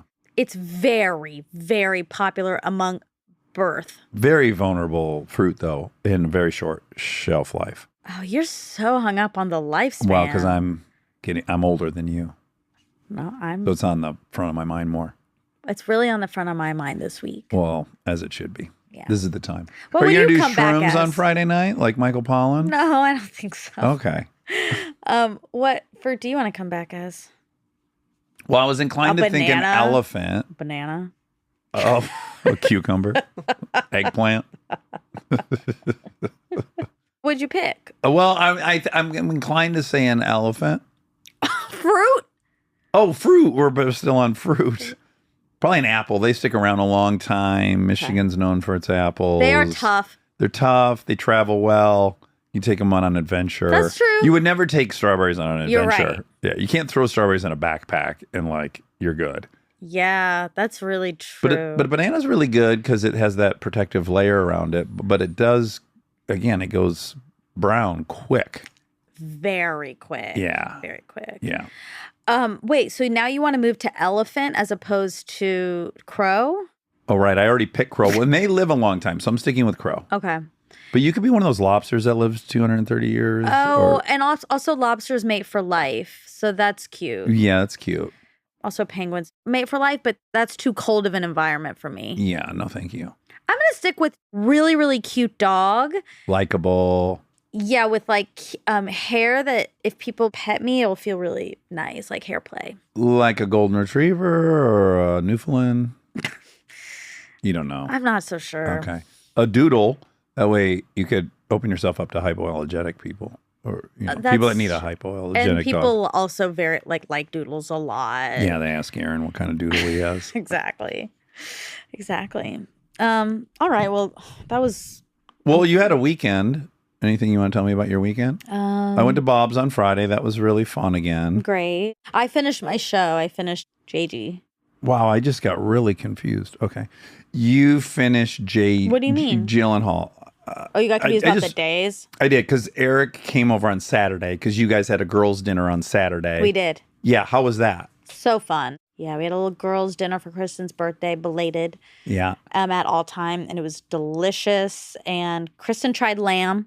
Oh, she did. She tried the lamb ragu. She liked it. Okay, good. It was delightful. I heard the cake. I heard that they have got basically the hot fudge ice cream cake from Bob's Big Boys, but the very elevated version. It's a chocolate cake. It's my favorite cake. We had it at my birthday last year, actually. Buttercream filling? Like- Not ice cream, but buttercream. Not ice cream, but it's like doesn't taste like regular buttercream. I don't know how to explain it. It's so good. Uh-huh. Liz and I had it pretty much every day during our egg freezing. Oh, fun. And God, it's good. It's so good. Anywho, so if you're in LA, you should go get that cake. Yeah. Have you They had, also have you had their mochi cake that they have on like weekend mornings?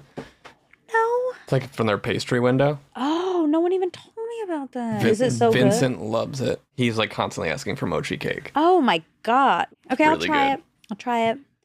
Anyway, yeah, there's not much to report from the weekend except that was a nice dinner, and then I finished JG. Show. Was it great? It had me captive. Oh, good. I gotta check it out. Okay, but you know what? I didn't know. Kristen told me. I didn't know that show is like based off an old thing. Oh, it's yes, a movie with the greatest surprise ending ever before Sixth Sense. So then, And I was so curious with this show, were they going to have the same reveal? Because how would it be a big reveal if everyone already knows about the movie? Don't tell me because I don't know. But I think it's long enough we can talk about the movie because this is one of the funnier things I've ever heard. This is a Will Arnett story. Will Arnett was at his apartment one day, 15, 20 years ago. Yeah. And so the movie presumed innocent. Ding, ding, ding. Dan. Wow. Wow. Didn't even plan that. Bonnie Bedelia is the wife. Side note. Oh. Mother from Parenthood. So, and then maybe Harrison Ford. Yep. Yeah. Is our guy. Okay. So the huge surprise ending at the end of the movie is that his wife was the murderer the whole time, right? And he's like either a lawyer or a prosecutor or something. He's somehow investigating it. So Will Arnett's watching it at home, and he gets a call from his buddy, and he's like, "Hey, what's up? I'm going to call you back. I'm watching a movie." And his buddy goes, "What are you watching?" And he goes, "Oh, Presumed Innocence." And he goes, "Oh, okay, I'll call me when you're done." Will hangs up the phone.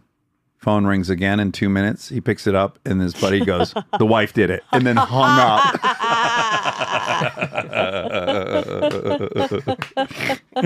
Such a dick move, but it's really kind of worth it. It's so funny. That's really funny.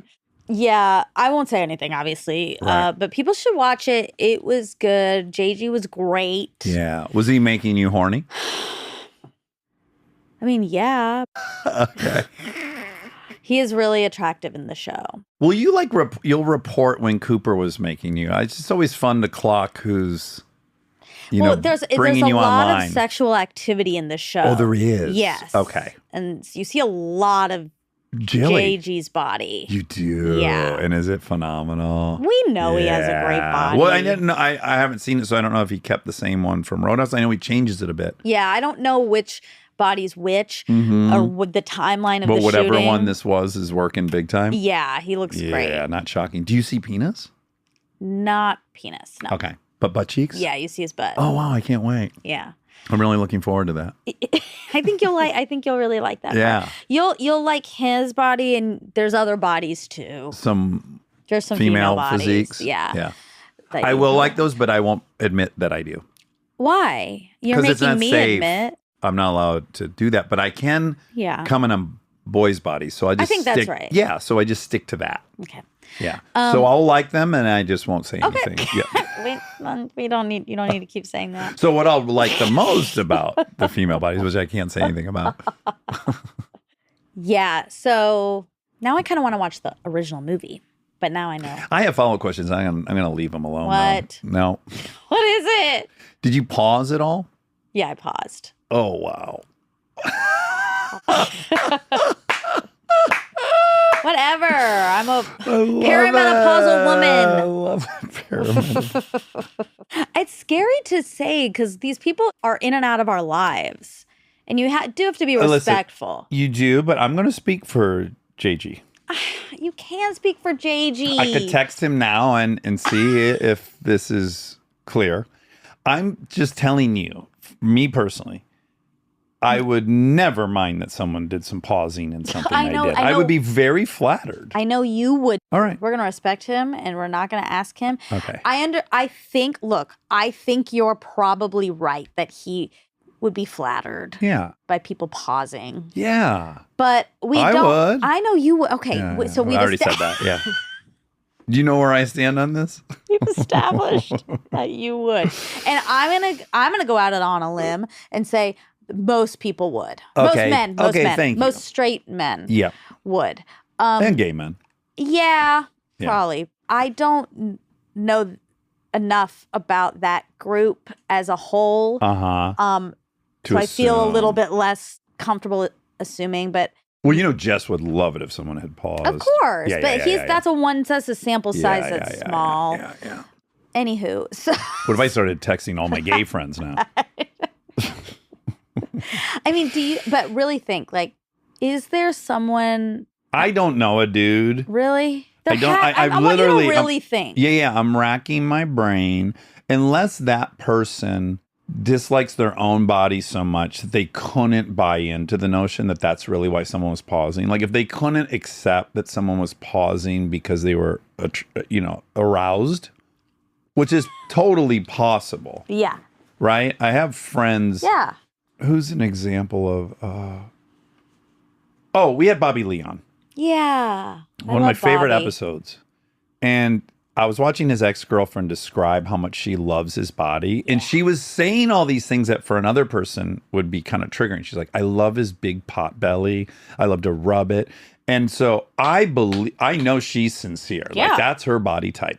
But there is some guy with that body type that wouldn't really be able to trust that she was sincere about it. Right. But that's a little bit of a tangential because if he didn't know her and he just heard she paused. Yeah.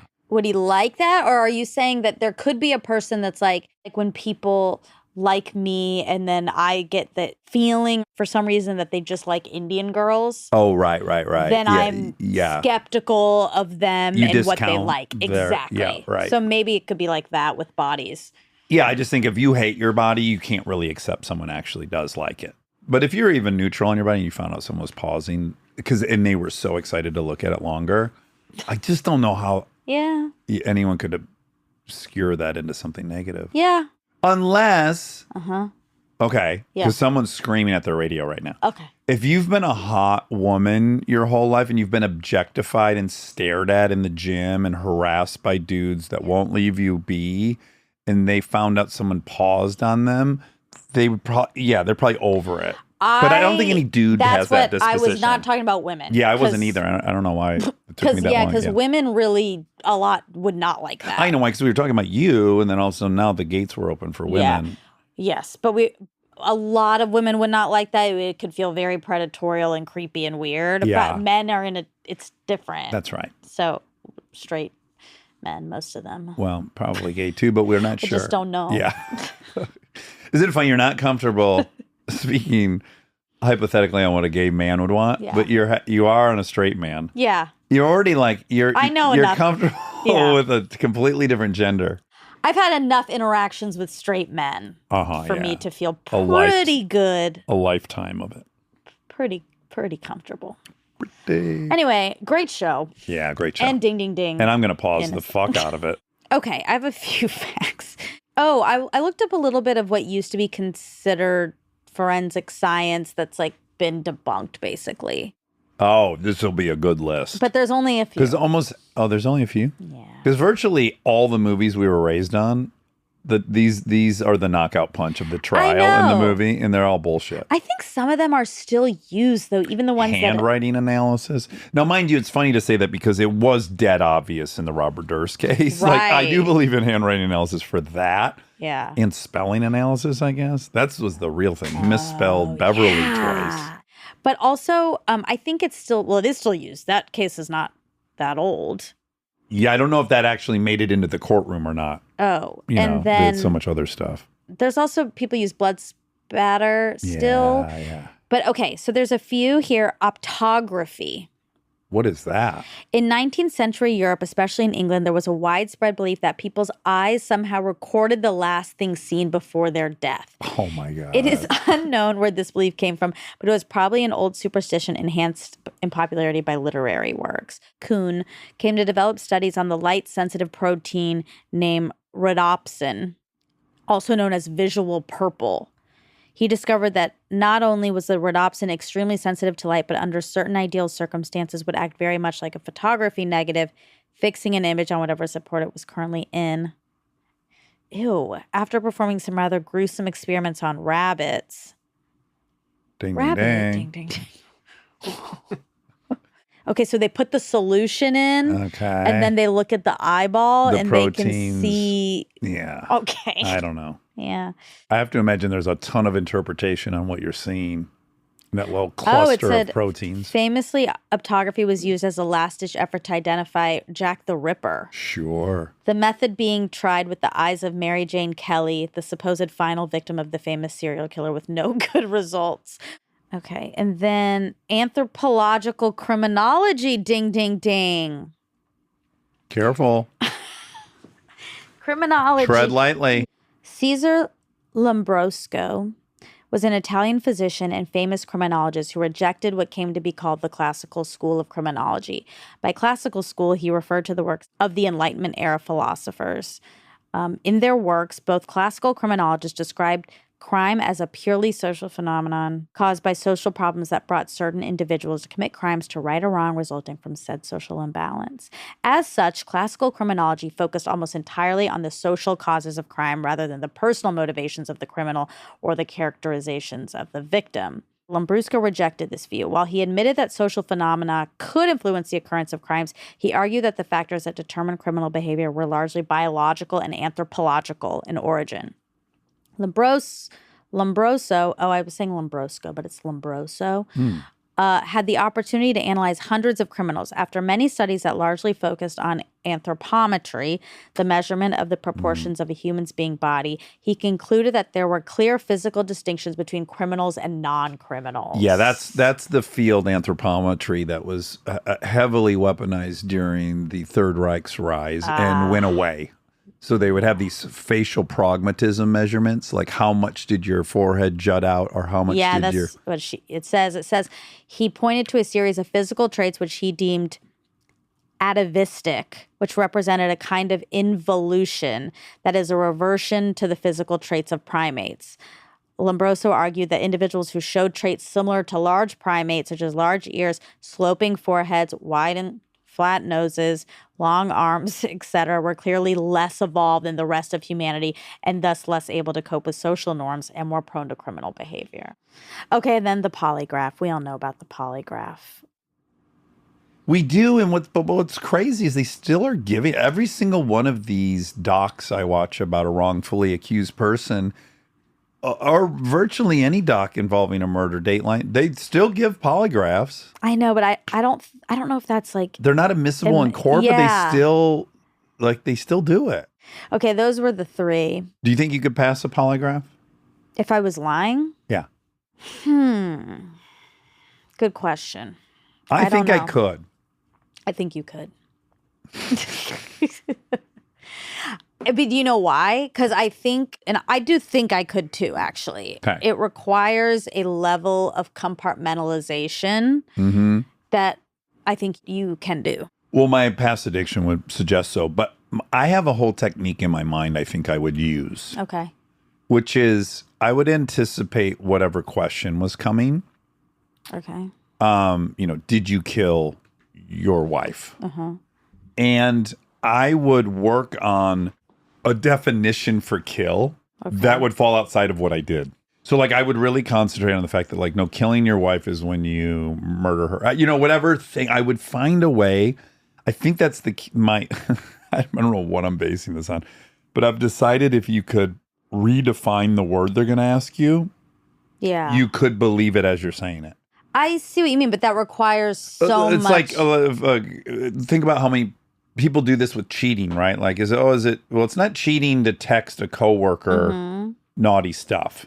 Their definition would be, no, I would have to touch that person before it's cheating. Right. Well, this is very arbitrary. Yeah. But they probably could pass a lie detector if they ask, have you cheated on your spouse? Well, because the definition they gave cheating excluded the thing they did. Does that make sense? It does. And I think that is compartmentalizing. Clinton, right? Like he was saying, I did not have sexual relations with that woman. It was like he selectively decided that intercourse was sexual relations. Right.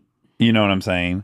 I guess. And I think he was just lying. Well, to he was protect lying. himself. Yeah, I think yeah. he knew he was lying. But it did feel like his word choice was so specific. It felt like he was intentionally setting it up so he could say I wasn't lying, because I say sexual relations is intercourse.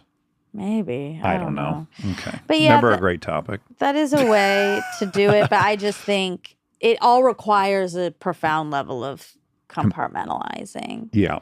Like you're tricking your brain into forgetting a definition. You're putting one definition in a compartment and adding a new one. Right. And deciding to live there. Yeah. I think that would be the technique, at least. I guess I don't even know if I would pass one. I've just thought that would probably be the technique. Yeah. Okay, safest cities in America. I think we've done this before, but we're going to do it again. Okay. Because I always talk about how safe LA is. Exactly. Yeah. Number 10, Scottsdale. Arizona. 9, Burlington, Vermont. 8, Yonkers, New York. I wouldn't count these cities, by the way. I think this happened before. Yeah. But they're just cities. replaying. It's not They are. fair. They It's- are. Yeah. Okay. I'm thinking of just like St. Louis. I know, but Phoenix. That's Major Chicago. metropolitan. you're saying of the Big kind cities. of violent cities. Well, just big cities. Yeah. Okay, Casper, Wyoming. Yeah. You've never even heard of Casper, Wyoming. Portland, Maine. You mean Portland, Oregon? No, Maine. Okay. 4,000 people live in each of these. Warwick, Rhode Island. Gilbert, Arizona. All respect all these places if you live there. South Burlington, Vermont. I've heard of it. I think you've heard of Burlington, Vermont. have, yeah. The coat factory. And from Armchair Anonymous. Isn't that where they We had a landed? Burlington? Did we? Isn't that where she landed? The emergency landing of the plane? Maybe. I think it was Burlington. Oh, wow. maybe. Yeah, I think you're right. I guess it's not so safe. Okay, Columbia, Maryland. And then Nashua, New Hampshire is number 1. Okay. All right. Oh, boy. it's per capita. It's per capita. I get it. I get it. I get it. Okay. I think those are probably statistically the safest cities that you've not heard of in the country. Again, lots You're of being respect to so- everyone. Yeah, that's so elitist. I know. To only count the big ones that you know about. Well, but also, I think we could just say objectively, if you ask 10 people on the street, many of these, they would not have heard of them. That's also true. I'm being elitist, and it's also true. Okay, an FBI study places LA at number 5 of the safest large cities in the U.S. I can live with that. What are the 4 before? A 2023 Gallup poll places LA at number 14. Well, Gallup poll doesn't work. Okay, and some other studies. Hold on, let me tell you why. Okay, go ahead. Gallup polls are opinion polls. I know. They're not factual polls. It's not death rate per 10,000. That's true. That's Thank right. you. That's all I want to And some flag. other studies don't include LA in the top 20. Theft in LA is reported to be the city's most frequent crime. Sure. And violent crimes are reportedly on the decline. Yeah, and I wouldn't include theft in my measure of safety. Yeah. Like having your shit stolen out of your car doesn't. No, it's bad. Well, it's scary. Yeah. But I'm just saying it doesn't make you unsafe because someone's stealing cars. Do you want to know the safest neighborhoods in LA? In LA? 7 safest. Okay. Okay. Um, Santa Monica. no, Beverlywood. You know Beverlywood. Ish. Yeah. Palisades. Sure. Rancho Park. Encino. Sawtell. I'm kind of surprised.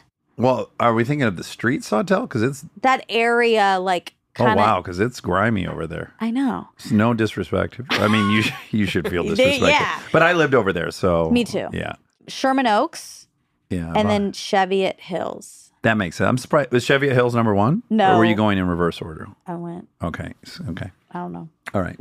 Yeah, Cheviot Hills is very nice. Our neighborhood isn't in there. Of course not. And either. We have one of the busiest police stations in LA. We do? Yeah, when I did my Oh, ride huh. along, Los Feliz was part of the Hollywood station. Oh, Hollywood. Yeah, I know, but I count Los Feliz as different.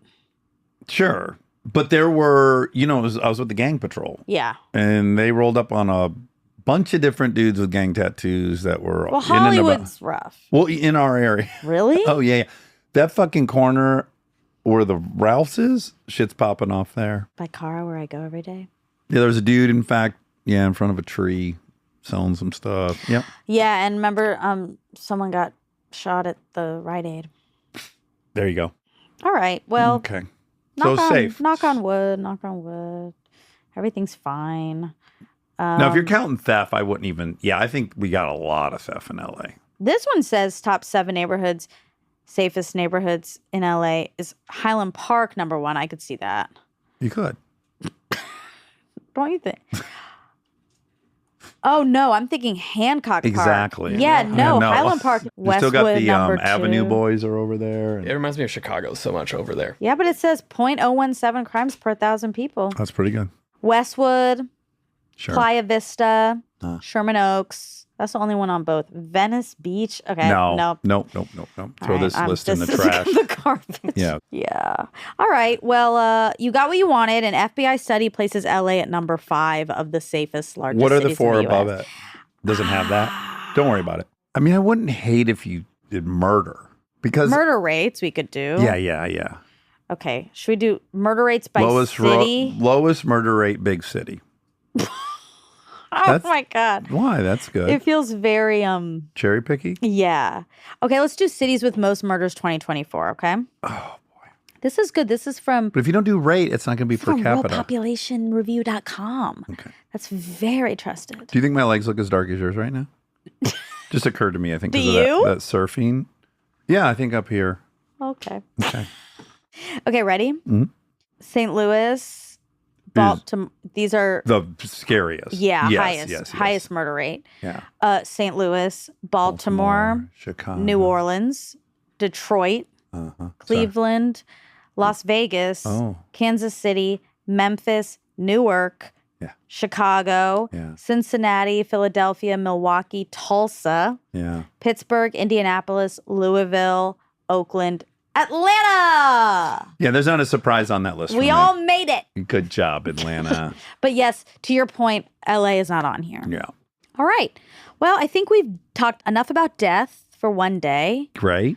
And if you want to watch the movie for free, Sing Sing, remember to go to, it's on the post for Coleman and it'll be on the post for Dan as well, where to go. Great. And you'll get your tickets for free. Free tickies. Go see that movie. All right. Love you. Love you.